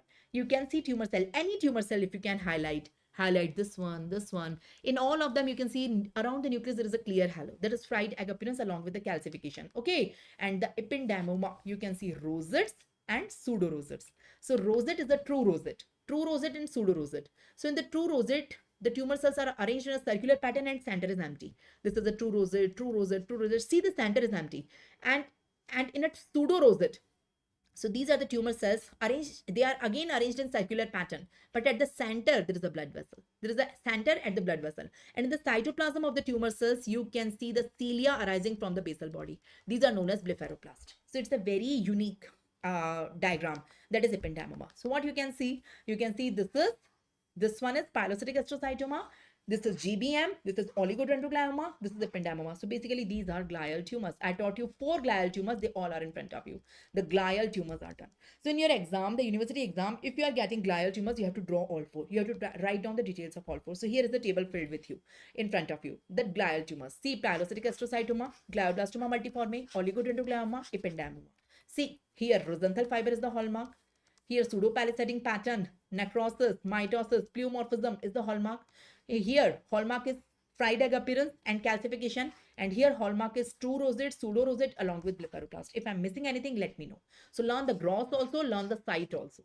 So microscopy, you can draw it here. Apart from that, 3 more tumors we have seen. So meningioma. What we see in the meningioma? We see a whorled pattern with psammoma body. Have a look here. Can you see the tumor cells are spindle shaped? The tumor cells are spindle shaped and they are arranged in a whorled pattern. And at the center, we can see the calcification in concentric rings. The calcification in concentric rings is known as psammoma body. So whorled pattern, psammoma body, spindle shaped tumor cells. That is the hallmark of meningioma. Coming on the medulloblastoma, here the hallmark is only one, Homer right rosette. What is Homer right rosette? So here the tumor cells are arranged again in circular pattern, but at the center there is fibrillary material. It's not true rosette, it's not pseudo rosette. It's one type of pseudo rosette, you can say. It is known as Homer right rosette. The center contains the fibrillary material. And schwannoma, alternate hypercellular, hypocellular. Hypercellular, hypocellular. Hypercellular is Antony A. Hypocellular is Antony B. So we have 2 types of area. The hypercellular areas, the nucleus is arranged in a palisading ladder-like pattern that is known as Verrucke body. So Antony A is the hypercellular having Verrucke body, and Antony B is the loose area, hypocellular area. How many of you got it? Give me a thumbs up. How many of you got it? How many of you are prepared to solve the MCQs based on the brain tumors? We are done with brain tumors. Are you sure? We can start the MCQs. Give me a thumbs up. Can we start it? I want you to answer. So the first question is in front of you. Read the question. Tell me the answer right now. Who will tell me the answer? Let me see who is the first one. So tell me the most common site of glioblastoma multiforme. Is it CP angle? Is it frontal lobe of the cerebral hemisphere? Is it the brain stem or is it the occipital lobe? So who will tell me the correct answer? Who will tell me the correct answer? I'm asking glioblastoma multiforme. By the way, glioblastoma multiforme is grade 4 astrocytoma. It is the other name of grade 4 astrocytoma which occurs in adults. So what is the correct answer? So Thisha, Nafis, doctor here, Ahmed, anyone can answer. Absolutely right, Ganesh, absolutely right. So correct answer here is frontal lobe. I told you that glioblastoma multiforme occurs in cerebral hemisphere. Most commonly the frontal lobe, Most commonly the frontal lobe and temporal lobe. So answer is frontal. If temporal was the option, I can go with temporal also. So frontal and temporal is the most common site. Glioblastoma multiforme. I told you it's butterfly shape. It crosses the midline. Okay. The next question is in front of you. Everyone is correct. Very good. Very good. Proud of you. So the next question is in front of you. Which of the following brain tumor arises from the arachnoid capsules? What are arachnoid? What is arachnoid layer? The arachnoid layer is one of the meninges. इससे ज़्यादा बड़ा clue क्या दिया? What is the? It is the biggest clue I have given you. Meninges. So arachnoid capsules. It is one of the meninges. So which tumor is arising from the? There are three meninges now: pyometer, arachnoid, and durameter. So which of them is arising from arachnoid capsules? Is it medulloblastoma, ependymoma, meningioma, glioma? It's a very easy question. Yes, absolutely right. Common sense. Obviously, the answer is meningioma because it is arising from the meninges. You can see this is meningioma arising from the meninges. Okay, most common meninges is the arachnoid layer only.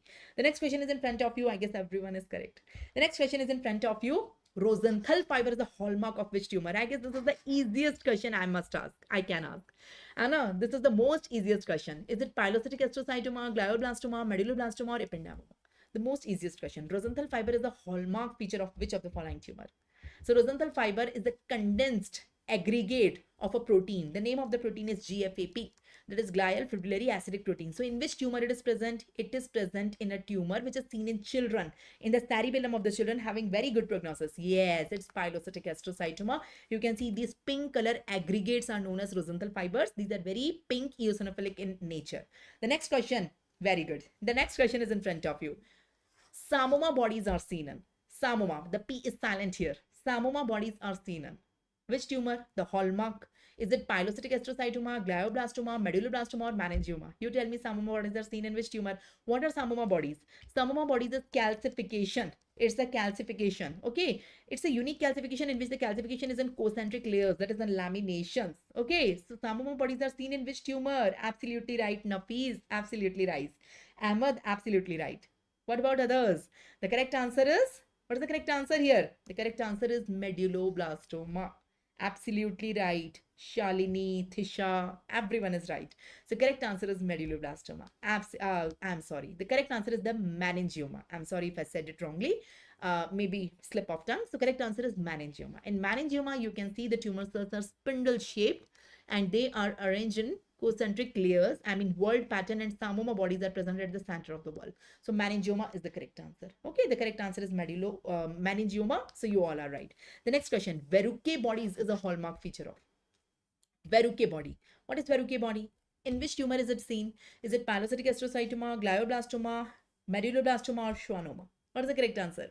So what is Verrucke body?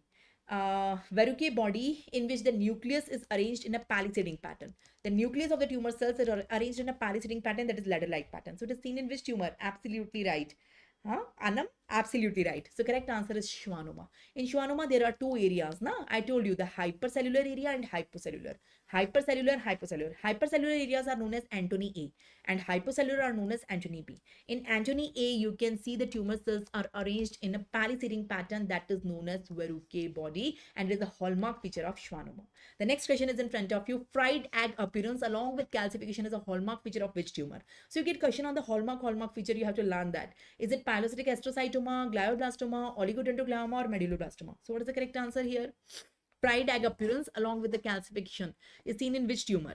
Is it pilocytic astrocytoma, glioblastoma, oligodendrogliomas, or medulloblastoma? Fried egg appearance means these are the tumor cells. This is the tumor cell. I'm sorry. This is the nucleus of the tumor cell, and the cytoplasm is present at the periphery. The cytoplasm is present at the periphery. Okay. So around the nucleus, there is a clear halo. So it is looking like a fried egg. Have you seen a fried egg? I forgot to put the image. Try to hatch an egg on a pan. So yellow at the center is looking like the nucleus. Yellow at the center is looking like the nucleus. Okay. And the white at the periphery. So it is typically seen in oligodendroglioma. And you all are right. Okay. So you can see typically fried egg appearance. The next is the rosette and pseudo-rosette. Rosette and pseudo-rosettes are seen in which tumor? What is rosette? Rosette in which tumor cells are arranged? Just give me a minute.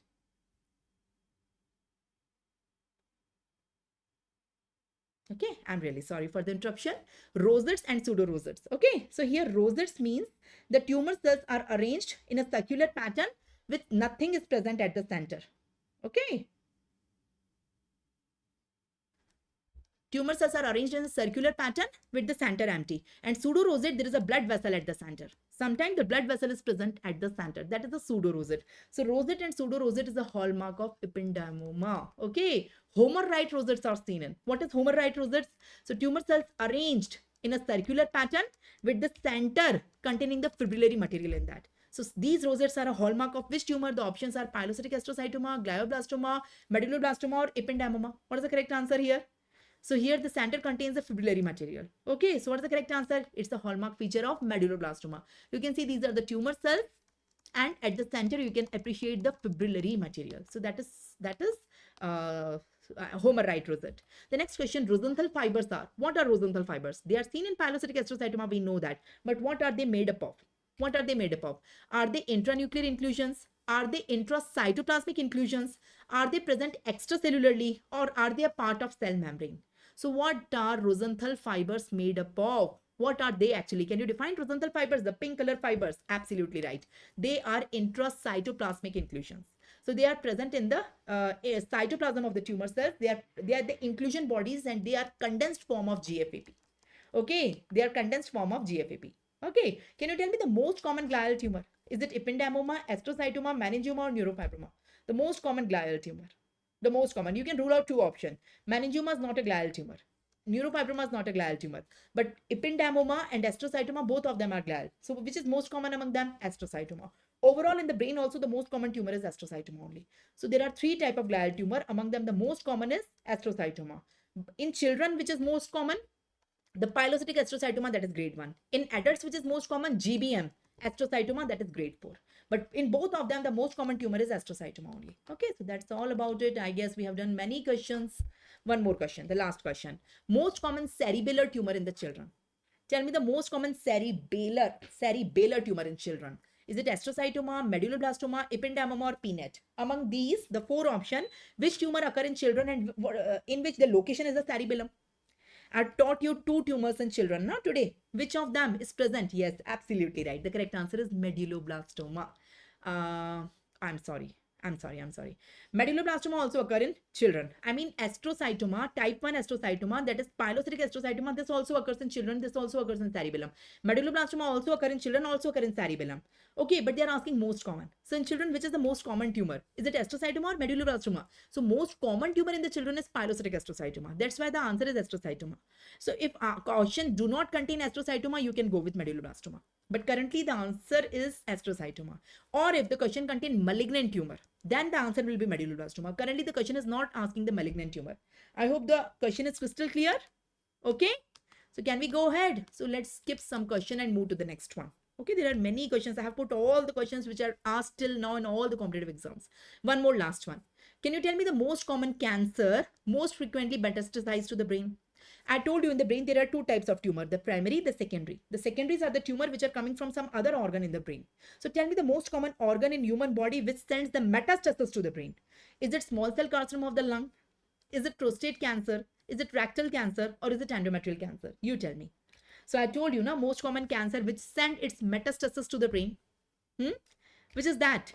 Yes, the correct answer is small cell carcinoma of the lung. Very bad, worst prognosis tumor. So after occurring in the lung, it sends its metastasis to the brain. Okay, so that's the thing. So can we go ahead? We are done with the brain tumors. So in this oncology series, we are done with tumors of CNS. And now I am starting the thyroid tumors. Can I start? In the same pattern only, we will cover all thyroid tumors in a unique comparative manner.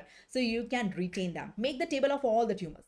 All these tumors I will teach you in a unique comparative manner only. Okay. So you have to just make the tables. At the end, you will be left with tables of all the tumors. You can staple them. You can make a notebook and you can revise the complete oncology in one shot. Okay. So this is the complete idea behind that. So let's go to the thyroid tumors. Let's start thyroid tumors. Okay. So in the thyroid tumors, there are four types of thyroid tumors I will discuss in detail. There are four types of thyroid tumors. What is thyroid? Thyroid is a gland which is present in the neck. It is present in all human beings, males also, females also, the thyroid gland. The thyroid gland have two lobes. Can you see it is a gland in the neck? It is having two lobes, the right lobe, the left lobe. The two lobes are connected with each other with isthmus. You can appreciate the isthmus is there. That is connecting the two lobes of the thyroid. Okay, appreciate the two lobes, the right lobe and the left lobe. And tumor can occur anywhere in the thyroid. So there are four types of thyroid tumor: papillary carcinoma, follicular carcinoma, medullary carcinoma, and anaplastic carcinoma. I will discuss all four in detail under a fixed set of heading, and we will make a comparative table between them. So take out your notebooks, take out your pen, and start making this table right now. Right now. Don't delay. Don't be lazy. If you're making it right now while watching the session, you don't have to pay any extra time for that. And your table will be ready by the end of the session. So I will teach you four types of thyroid tumors: papillary carcinoma, follicular carcinoma, medullary carcinoma, and anaplastic carcinoma in a unique way, and you can retain it in the class only. So I will tell you the introduction of each of them, the cell of origin, age, female-male ratio, risk factors, mutations, gross, most important is microscopy. Microscopy you have to draw here. Okay, spread and prognosis. So under these headings, we are going to cover these four. Okay, so let's start it. So this is in the sequence only. Among them, among the four, the most common is papillary only. The second most common is follicular only. The third most common is medullary, and least common is anaplastic. Okay, so papillary is the most common. It is nearly 75%. It's nearly 75%. This one is 10 to 20%. This one is 5, and this one is less than 5%. So this is in the sequence only. So most common is papillary. So learn them in the sequence only, in the sequence of their frequency. Okay, so learn the first one. Let's start the first one. Can I start the first one? So let's start papillary carcinoma. Papillary carcinoma is the most common type of thyroid cancer. So among the four types of the thyroid cancer, the most common is the papillary. Okay. What is the cell of origin? In the thyroid, we have two types of cells. Can you see a thyroid gland? In the thyroid gland, we have two types of cells. Some cells are arranged in follicular pattern, like these. Can you see? I'm drawing these cells. They are arranged in a follicle. These are the cells which are arranged in the follicle. These are the cells which are arranged in follicle. I will call these cells as follicular cell. And some cells are present in the interstitium, like this. These are known as parafollicular cells. These are known as parafollicular. So in the thyroid, we are having two types of cells. You can see the blue one and the red one. The blue one are the follicular cells, and the red one are parafollicular cells. Okay, so I'm teaching you four thyroid tumors now. So which tumor is arising from which cell? Of course, they will arise from some cell now. So see their origin. So out of the four, three of them arise from the follicular cell. Which three? Papillary, follicular, and anaplastic. They all arise from the follicular cell. The papillary carcinoma, follicular carcinoma, and anaplastic carcinoma, they arise from the follicular cell. Only medullary one, the medullary one arises from the parafollicular. You have to learn. There is many questions on the medullary. First, learn the basics. If you know the basics, things are super simple. Learn the basics. Got it? Acha, what is the function of these cells? What does these cells secrete? So follicular cells secrete T3 and T4. Okay, and parafollicular cells secrete calcitonin in blood. Calcitonin, these are the hormones. Okay, calcitonin. So T3, T4 is the hormone, and calcitonin is the thyroid hormone and calcitonin hormone. So if the tumor, papillary carcinoma, follicular carcinoma, or anaplastic carcinoma occur, so patient have more and more and more T3, T4 secretion in the blood. So patient will have hyperthyroidism. Okay, and if patient is having medullary carcinoma, so medullary carcinoma arises from the parafollicular cell. So medullary carcinoma cells secrete calcitonin in the blood. So patient have abundant of calcitonin in the blood as well as in the tumor. So if any patient is there and we are suspecting the patient is having medullary carcinoma, just take the blood sample and look for calcitonin. If the calcitonin is very high in the blood, so you will get a supportive diagnosis that the patient is having medullary carcinoma. You can do the confirmation on FNAC, or you can do the confirmation on histopathology. Okay, so listen, the introduction, we are starting with the four tumors one by one. Let's start with the first one, very first one, papillary carcinoma.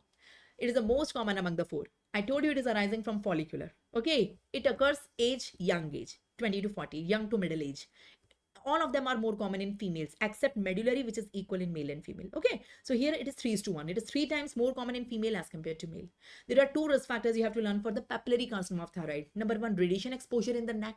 If there is radiation exposure in the neck, just suppose there is a lady or there is a person having some having some lymphoma, and for the treatment of lymphoma, the lymph nodes are enlarged here. Okay, the lymph nodes are, for the treatment of lymphoma we are giving radiation. Okay, so the lymphoma is treated, but the radiation exposure to the thyroid is done. In future, such patient can have thyroid carcinoma, the papillary carcinoma. So radiation exposure is a risk factor. Or the other example, you can see the Hiroshima Nagasaki. Have you heard the atomic bomb explosion? So many years after the atomic bomb exposure, the radiation exposure, many people, the survivors of that atomic bomb exposure, have papillary carcinoma of thyroid in future. So radiation to the neck is a risk factor. Number one. Number two, thyroglossal cyst. Thyroglossal cyst is also a risk factor. Please learn. Thyroglossal cyst is also a risk factor. What is the mutation? Which gene mutation lead to papillary carcinoma of thyroid? I will teach you 4 types of gene here. The 4 different mutation leading to the 4 different carcinomas in the thyroid. So currently we are concerned with papillary carcinoma. So here the mutation is RET gene mutation or anti-RK gene mutation. So learn the name of the gene, RET and anti-RK. Okay, grossly you can see the tumor in the thyroid. It can occur in any lobe, the right lobe, left lobe, isthmus. The tumor is well circumscribed, encapsulated. It's well circumscribed. It is encapsulated. It is gray-white in appearance, and it is having papillary. What is papillary? The finger-like projections. What is papillary? Can you see my fingers? The finger-like projections are known as papillary. So inside the tumor, if you can notice here, inside the tumor, we can see the finger-like projections. So grossly also, microscopically also, there is finger-like projection. So papillary projections are common. It is solid gray-white tumor having papillary projections. Okay. Microscopy. Most important is microscopy. So tumor cell arrangement. How the tumor cells are arranged? You see, ma'am, papillary projection. Can you see? Beautiful tumor cells. They are arranged in papillary projections like this.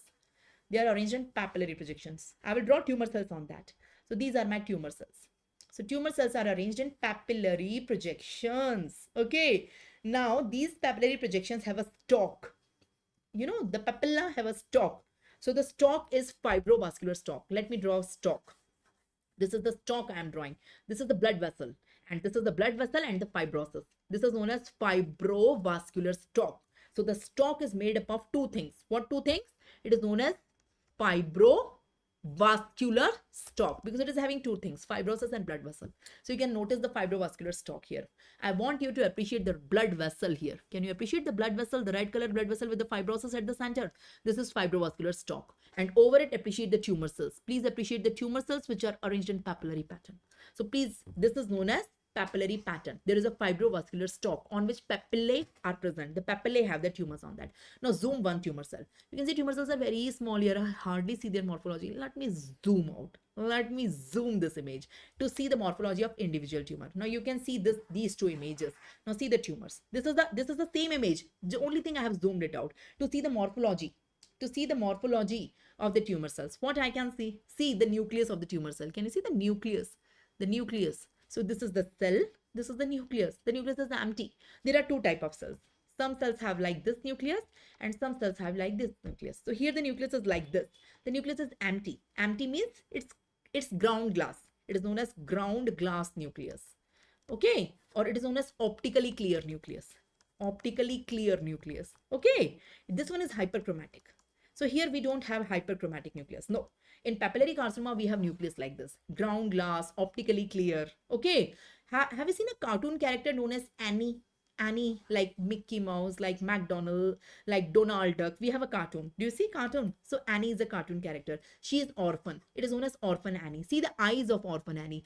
In the cartoon character, the eyes are empty.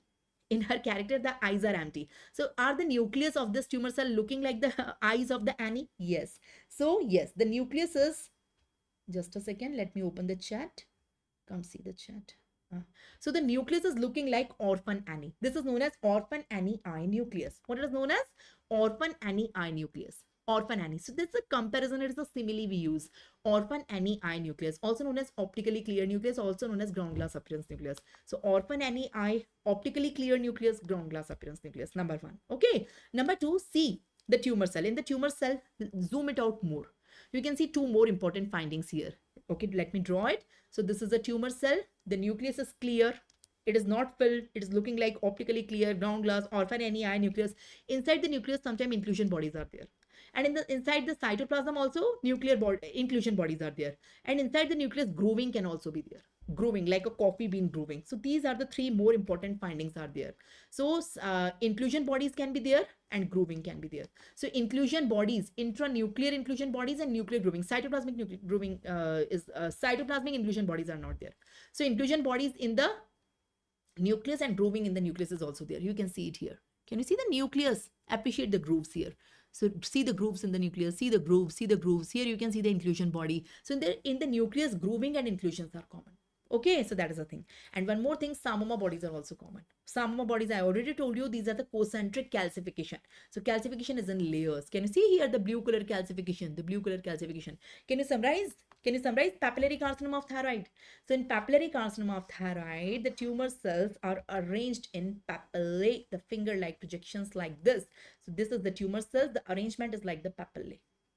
The arrangement is like this. It is the papillary arrangement like this. The papillary arrangement like this. Okay, so this is the tumor cells you can see. And there is a fibrovascular stalk. Okay, in each tumor cell, I will draw the nucleus. The nucleus is optically clear. It's not hyperchromatic. Okay, it's optically clear, orphan annii. Inside the nucleus, inclusion bodies are there. In some nucleus, grooving is there. In some grooving is there. In some inclusion bodies is there. Okay, apart from that, I would like to draw at some places concentric calcification and I will label it Samoma body. So these are all the features I try to draw in one diagram.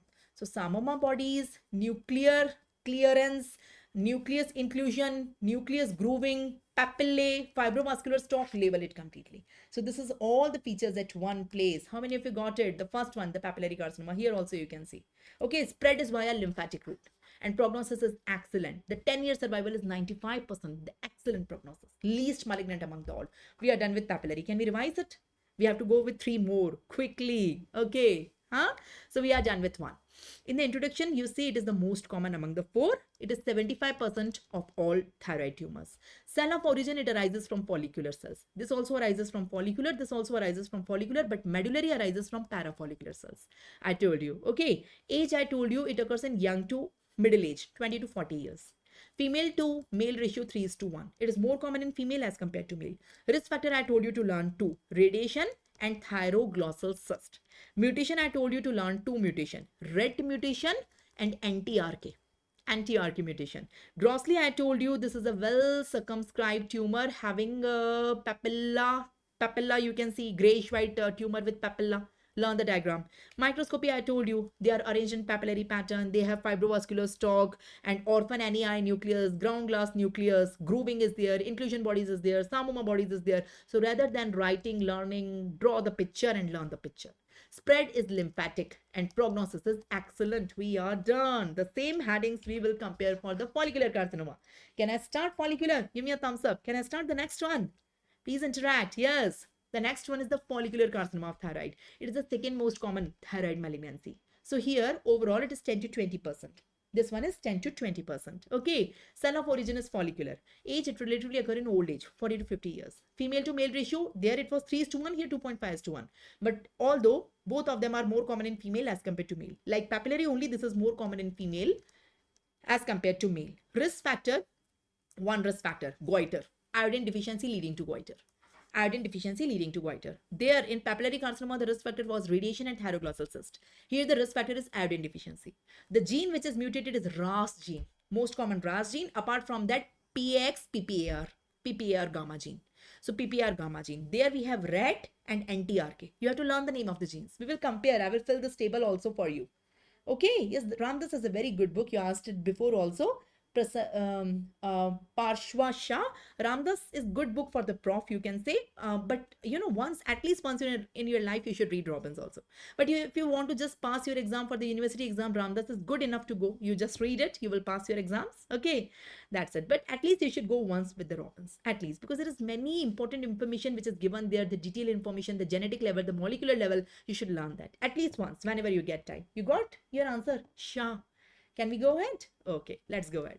So coming on the gross of the follicular, you can see the gross, the tumor penetrate the capsule. You can see the capsule, but the capsule is infiltrated by the tumor. The tumor is coming out of the capsule. Okay, it is coming out of the capsule.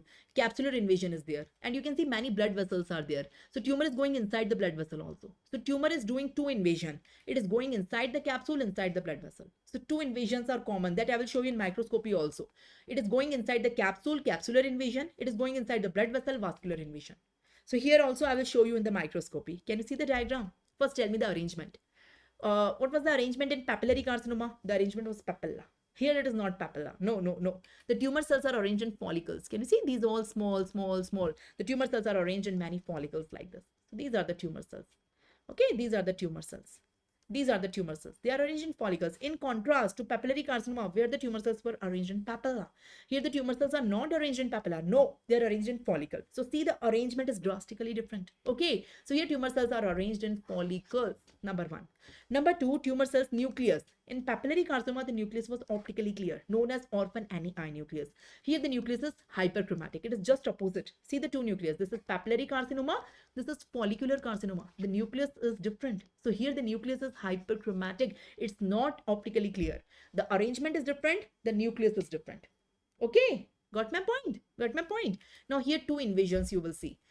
Vascular invasion and capsular invasion. I will try to show you in the diagram. Can you see in the diagram? Have a look in the diagram. In the diagram, you all can see this is the capsule. Can you notice the capsule? This is the capsule. Can you see the pink color fibers? I'm rubbing, I'm erasing. Now try to appreciate the pink color fibers. Can you appreciate the pink fibers here? The pink fibers here. Can you appreciate the tumor cells are going inside that? The tumor cells are infiltrating. The tumor cells are infiltrating the capsule, going through and through the capsule. This is known as capsular invasion. That is a hallmark of this tumor. Okay, capsular invasion, number one. Number two, I can see a blood vessel here. Can you see a blood vessel containing blood? Yes, this is a blood vessel containing blood in that. But apart from blood, oh my God, it contains the tumor cells also. So the tumor cells, apart from forming the follicle, it is entering inside the blood vessel also. And this is known as vascular invasion. So capsular and vascular, both invasion are seen. Say yes if you got it. It is having capsular invasion as well as vascular invasion. So capsular and vascular invasion is the hallmark. Okay, so how to differentiate follicular adenoma, that is a benign tumor, from follicular carcinoma. Currently, I am teaching you follicular carcinoma, but in the thyroid, follicular adenoma is also common. So how to differentiate the two? Here also tumor cells are arranged in follicles. Here also tumor cells are arranged in follicles. How to differentiate the adenoma from carcinoma? This is benign, this is malignant. How to differentiate? Here there is no capsular invasion, no vascular invasion. Here capsular and vascular invasion is the hallmark. So only to differentiate the adenoma from carcinoma, because in both of them the arrangement is the follicle. Now here I can see the follicle. I'm not sure is it adenoma or carcinoma. Oh my God. So what to do? I will look for the capsular or vascular invasion. If I got the capsule get infiltrated, I can see here the capsule is infiltrated. Now these are the fibers of the capsule I can see, and tumor is passing through and through. So capsular invasion and vascular invasion is a hallmark feature of carcinoma, not adenoma. And that's why we can differentiate them on biopsy. Here on the biopsy, I can see the capsular and vascular invasion. I mean, on FNAC, we cannot differentiate it. On FNAC, we don't have the arrangement of the cell. No? On FNAC, we cannot differentiate the is it adenoma or carcinoma, because we cannot comment on vascular and capsular invasion. So only tumor, among the fourth type of thyroid tumors, only tumor which cannot be diagnosed on FNAC is follicular one. For follicular, you have to do the histopathology or the biopsy. The rest we can diagnose on FNAC also. Here, the follicular one we cannot diagnose on FNAC because we have to comment on capsular and vascular invasion.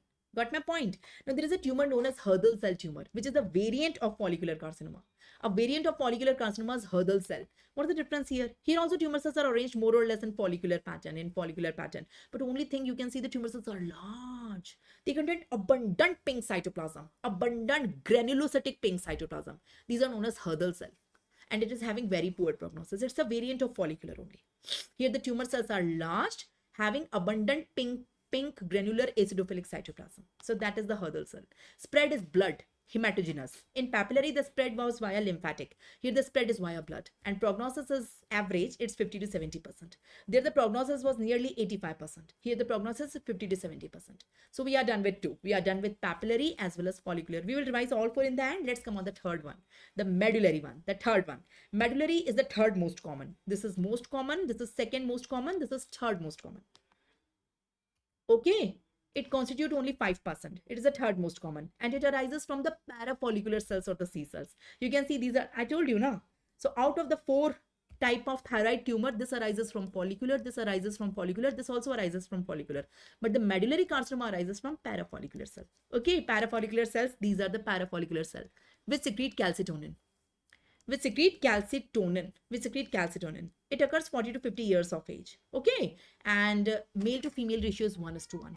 So all these tumors are more common in female as compared to male. This one also, this one also, this one also. Only medullary one is equal in male and female. So that is a hallmark here. You have to learn it is equal in male and female, 1:1. Okay, the risk factor is the man syndrome. It is associated with man 2, not man 1. Man 2A or man 2B, not man 1. Okay, this is man 2A, man 2B. You can see medullary carcinoma as a component. But in man 1, there is no medullary carcinoma. I will teach you the men separately. Okay, okay. So, I will teach you the men separately, but in man 2, it is common. Okay, and the RET gene is mutation here. You have to learn the gene mutation that is right here. Gross, not very important. You can see the tumor is infiltrating everywhere. The grayish white tumor is there. Microscopy is very important. Can you see the microscopy? How the tumor cells are arranged? Always in microscopy, first you tell me the arrangement of the tumor cells. How the tumor cells are arranged. So tumor cells are arranged in nesting pattern. Can you see small nests are there? The tumor cells are forming small nest. So these are known as nesting pattern. Okay, nesting pattern. All the tumor cells are very uniform. The main feature here is the background. Can you see the background of the tumor cells? Can you see? Can you see the background of the tumor cells? In the background, you can see a pinkish material. What is that pink material in the background? Can you see the pinkish material in the background? The pinkish material in the background is the amyloid. What is the pinkish material in the background? That's amyloid. So amyloid stroma is present in the background along with calcification. Calcification is also a feature here. Okay, spread here is both lymphatic as well as blood. Prognosis is good. The 10-year survival is again 70%. So we are done with papillary, follicular, medullary carcinoma. The last one is anaplastic. So anaplastic is the worst among the 4. Among the 4, this is the least common, but it is most aggressive. Least common, but most aggressive. So among the 4, it is less than 5%. It is the least common, but it is the most malignant one. This one, the most malignant one, widely aggressive. Widely aggressive. It also arises from follicular cell. It occurs in very old age, 7 to 8 decades. This is also more common in female as compared to male. Here the gene which is mutated is P53. P53 gene. Okay, grossly it's a very infiltrative tumor. It's a very infiltrated tumor. Gross are not important, frankly. Microscopy also here is not important because no fixed pattern. Sometimes it is looking like the spindle cell. Sometimes it is looking like the squamous cell. Sometimes it is looking like the giant cell. So squamous cell, spindle cell, and giant cell. Okay, so various patterns are there. Okay, so that's it. That's it. Prognosis is very poor. You can see 5-year survival, 10-year survival is only 5%. So prognosis is very poor, very poor. 100% mortality just in 2 months if no treatment given. It's a very aggressive tumor. So blood spread is also there, local spread is also there. So we are done with the 4 type of thyroid tumor. Can we revise them? Can you help me in revision? Quick revision. So in the introduction, this is most common, second most common, third most common, least common, but most aggressive. This one is least common, but most aggressive. Cell of origin, it's follicular, follicular, parafollicular, follicular. Age, tell me the age. So this one occur in young or middle age, 20 to 40. Rest all occur in nearly 50 to 70, 50 to 70. This one occurs 70 to 80 years. Okay, this one occur young, this one occur in old. The remaining 2 in the middle age. Okay, female to male ratio. So here female more common male, female more common male. Here female is equal to male in medullary 1. And again female more common male. So only in medullary, the female is equal to male. Risk factors. Can you tell me the risk factors? Here risk factor are 2 in papillary, radiation and thyroglossal cyst. In follicular, the risk factor is iodine deficiency, that is goiter. In medullary 1, the risk factor is man 2. Not man 1, man 2A, man 2B. And in anaplastic, there is no risk factor. Okay, tell me the genes which are mutated. So here the gene which are mutated is RET and anti-RK. Okay, in follicular 1, the genes which are mutated, what were the gene in follicular? Let me see. In medullary 1, again it's RET. Okay, and in anaplastic 1, it is P53. Okay, we will check the gene which is mutated in the follicular 1. Gross is not important. Now coming on the microscopy of all 4. Microscopy, rather than writing, I would like to show you the diagram. The 4 diagrams in front of you. So see the diagram of the papillary. The tumor cells are arranged in papilla. Here the tumor cells are arranged in follicles. Here the tumor cells are arranged in nesting pattern. Appreciate the small nest. And here no fixed pattern. 3 patterns: squamoid, spindle, giant cell. So first see the pattern. So what is the pattern? Here the pattern is papillary in papillary one. The pattern is follicular in the follicular one. The pattern is nesting in the medullary one. And here in anaplastic, there is no fixed pattern. I mean, 3 options are there. Okay, so learn the pattern. Now, apart from pattern, tell me the main finding. Here, the nucleus is clear. That is orphan ani nucleus, ground glass nucleus. And nucleus is having inclusion body. Nucleus is having grooving, and along with the psammoma bodies. These all are additional finding. Here, additional finding is capsular invasion. The capsule is through and through invaded, and the vascular invasion. And one of the variant is Hurdle cell. Here, the main finding, the background have the amyloid. And here no main finding is there. So learn the additional finding like this. How many of you got it? Are you ready to do certain MCQs on thyroid tumor? If you're ready, then only I will put. Say yes. Yeah, Ras Jean. Thank you, doctor, for reminding me. I was just not reminding the Jean here. No, thank you for reminding. It was Ras. One was the Ras gene and one was PPAR gamma gene. Okay, so yes, thank you so much for reminding. So the same table is filled for you, empty also given, filled also given, and I have also tried to fill for you. So the table is given in front of you. You can read it, you can learn it, the prognosis you can learn of all 4. Now we will solve some MCQs. Please answer, please try to answer. Read the first question and tell me the answer. Thyroglossal cyst is a risk factor for which carcinoma? Thyroglossal cyst is a risk factor for follicular, medullary, papillary or anaplastic. For which carcinoma? Thyroglossal cyst is for which carcinoma? Yes, what is the correct answer? I am waiting.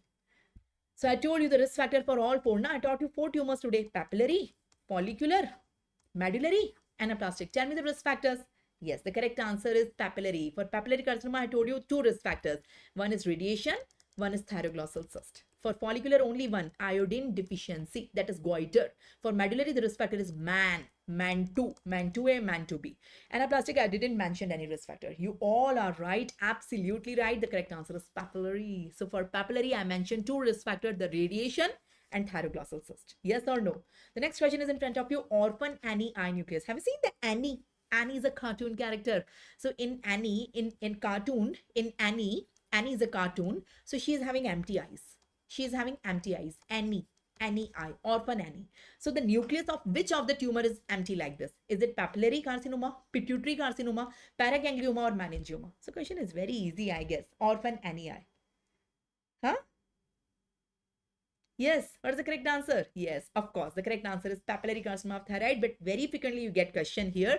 You can see the eyes of this girl, the orphan Annie, and you can see the tumor cell nucleus. So they are also empty like the eyes of this girl. So orphan Annie, you can compare the orphan Annie eye nucleus, also known as ground glass appearance, also known as optically clear nucleus. Okay, so that is the thing. Coming on the next question, tell me which of the following thyroid cancer cannot be diagnosed on FNAC? Because FNAC have a limitation. On FNAC, you cannot see the invasion. So for which of the following invasion is necessary for diagnosis? You have to see the invasion.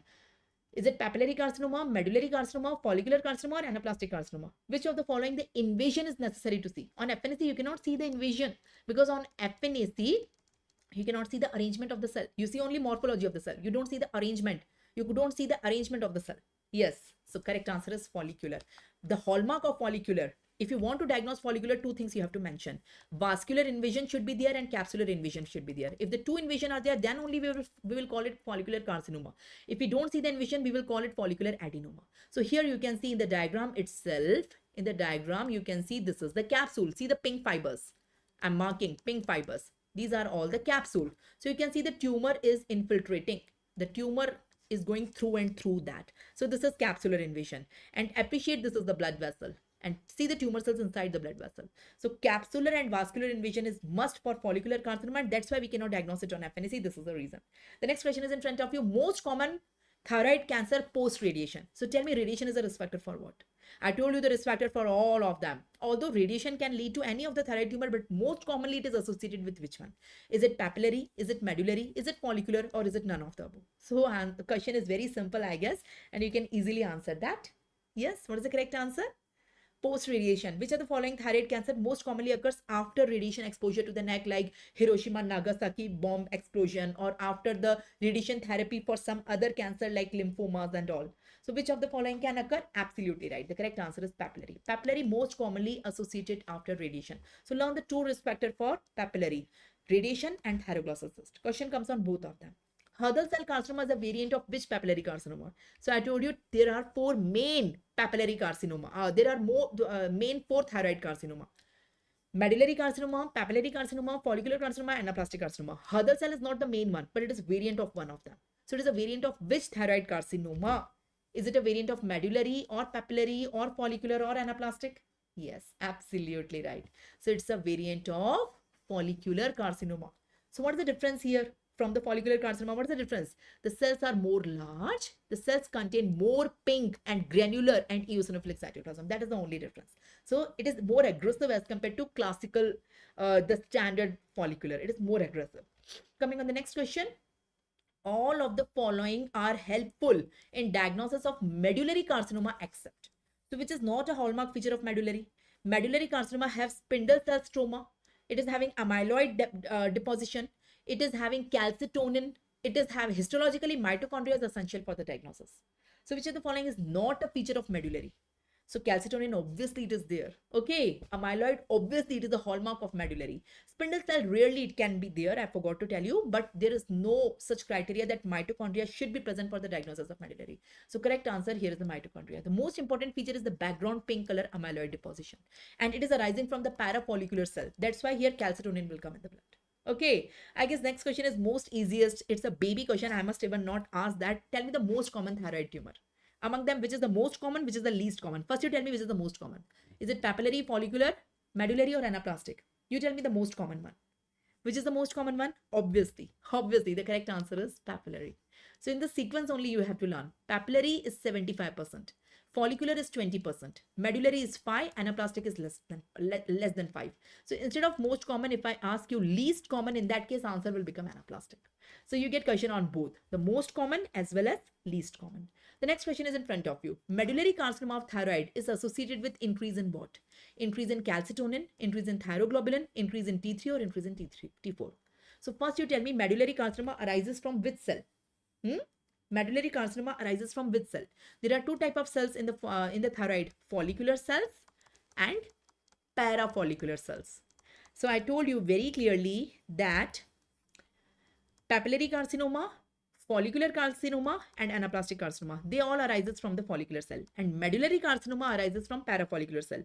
So I think you must be knowing follicular cells secrete T3 and T4, and parafollicular cells secrete calcitonin. Okay, so I am asking about the medullary carcinoma in the question. So medullary carcinoma, there will be increase in calcitonin, not T3, T4. So answer is calcitonin, and you all are right. Absolutely right. Very good. Okay, you can see these are the parafollicular cells, which are interstitially, they are interspersed here and there. Okay, the next question, MAN2 syndrome is associated with which thyroid cancer? I guess very easy question. Papillary carcinoma is a component of MAN2, or medullary carcinoma is a component of MAN2, follicular carcinoma, or anaplastic carcinoma. So which of the following thyroid carcinoma is a component of MAN2? What is the correct answer? Yes, what is the correct answer? Obviously. So MAN2, one of the component of MAN2 is medullary carcinoma. You can see MAN2A, MAN2B, in both of them medullary carcinoma of thyroid is there, but not in MAN1. So MAN is multiple endocrine neoplasia. There is a separate video on that. Please watch that. It's available on my YouTube channel. If you want, please clarify your concepts of MAN. So can we go ahead? Which of the following thyroid carcinoma typically associated with calcitonin induced amyloid deposition? So two clues are given to you, big clues. I guess everyone know. Calcitonin and amyloid. So amyloid stroma is a unique feature of which one? And calcitonin is a unique feature of which one? So I guess both the things are matching in the medullary. So medullary may calcitonin in the blood and amyloid as a stroma. I guess everyone knows that. Okay, so that is the thing. I guess the next question is in front of you. Which of the following is not a feature of medullary carcinoma? Not a feature of medullary carcinoma. They arise from the C cell. C cells means parafollicular cell. Is it true or false? They are associated with MAN1. Is it true or false?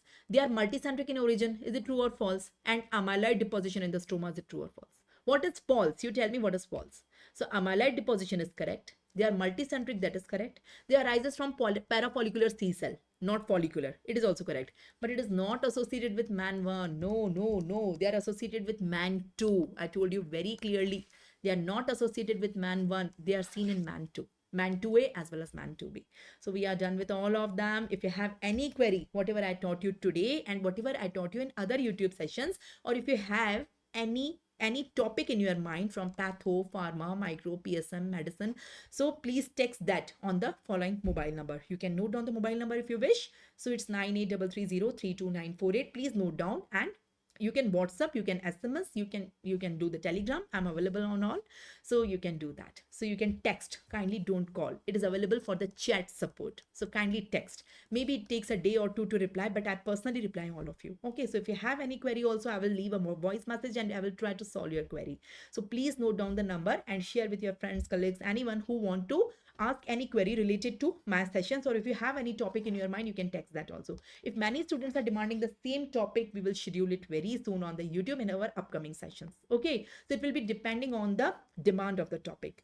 Okay, so if many students are behind one topic, we will schedule that in sequence, but definitely whatever you are requesting, that is going to be scheduled ahead in few months. Okay, if you want the notes of this session, today I taught you two tumors, the brain tumors and the thyroid tumors. You want the notes? So after I end the session, you will get a link which is pinned in the comment box here only in this YouTube channel only where you are watching it now. In this session only, in the comment box where you are chatting with me, so you will get a link which is pinned after the end of the session. You just click on the pin on the link, you will get the notes, not only of this session, of all my YouTube sessions. Here is a QR code. You can scan it if you wish, or you can take a photograph later on. You can scan it, you can take a snapshot, and if you scan it, you will be diverted towards my website where you can connect me with various social media platform like Instagram, like WhatsApp group, and Telegram. You can connect with me where I daily share high yielding content for the medicos exclusively. So I share many 1 minute learning reels, videos, many creatives, and many important updates. So please join it. Join me on various communities and it will be beneficial for you. Thank you so much. The mobile number I have already given you. Thank you for your time, your attention. My next session, Oncology Part 2, Episode 2, is on 12th of March. That will be a premiere. That will not be a live session. It will be a premiere by me only, and that is breast tumor. All the updates regarding the breast tumor. Okay, so we are going to cover it. Okay, got it. You can use any platform for the MCQs, Ganesh. All the platforms, all the apps, everything is good. You know, in MCQs, one thing is certain, that you have to solve the previous year question. The previous year question of 5 years. 5 years of which exam? You have to cover NEET PG, FMG, and INICT if you're targeting for the Indian exams. If you're targeting the exams for the abroad like USMLE or PLAB, so you have to cover questions for that. Okay, so basically you have to cover the 5 year questions of NEET PG, FMG, and INICT. You can use any platform because all the platform have these questions as same. The explanation may differ. Okay, some have small explanations, some have detailed. Okay, but more or less the explanation is same. I mean the questions are same. So the thing is that in PYQs you should be expert. You should not miss any repeat question. That is the moral behind that. Okay, thank you so much for being with me, giving your time, your attention. Thank you so much. Text your queries and don't hesitate to ask. Okay, thank you so much. Bye bye. Good night. And thank you so much. I'm just ending the session. Bye bye. Good night.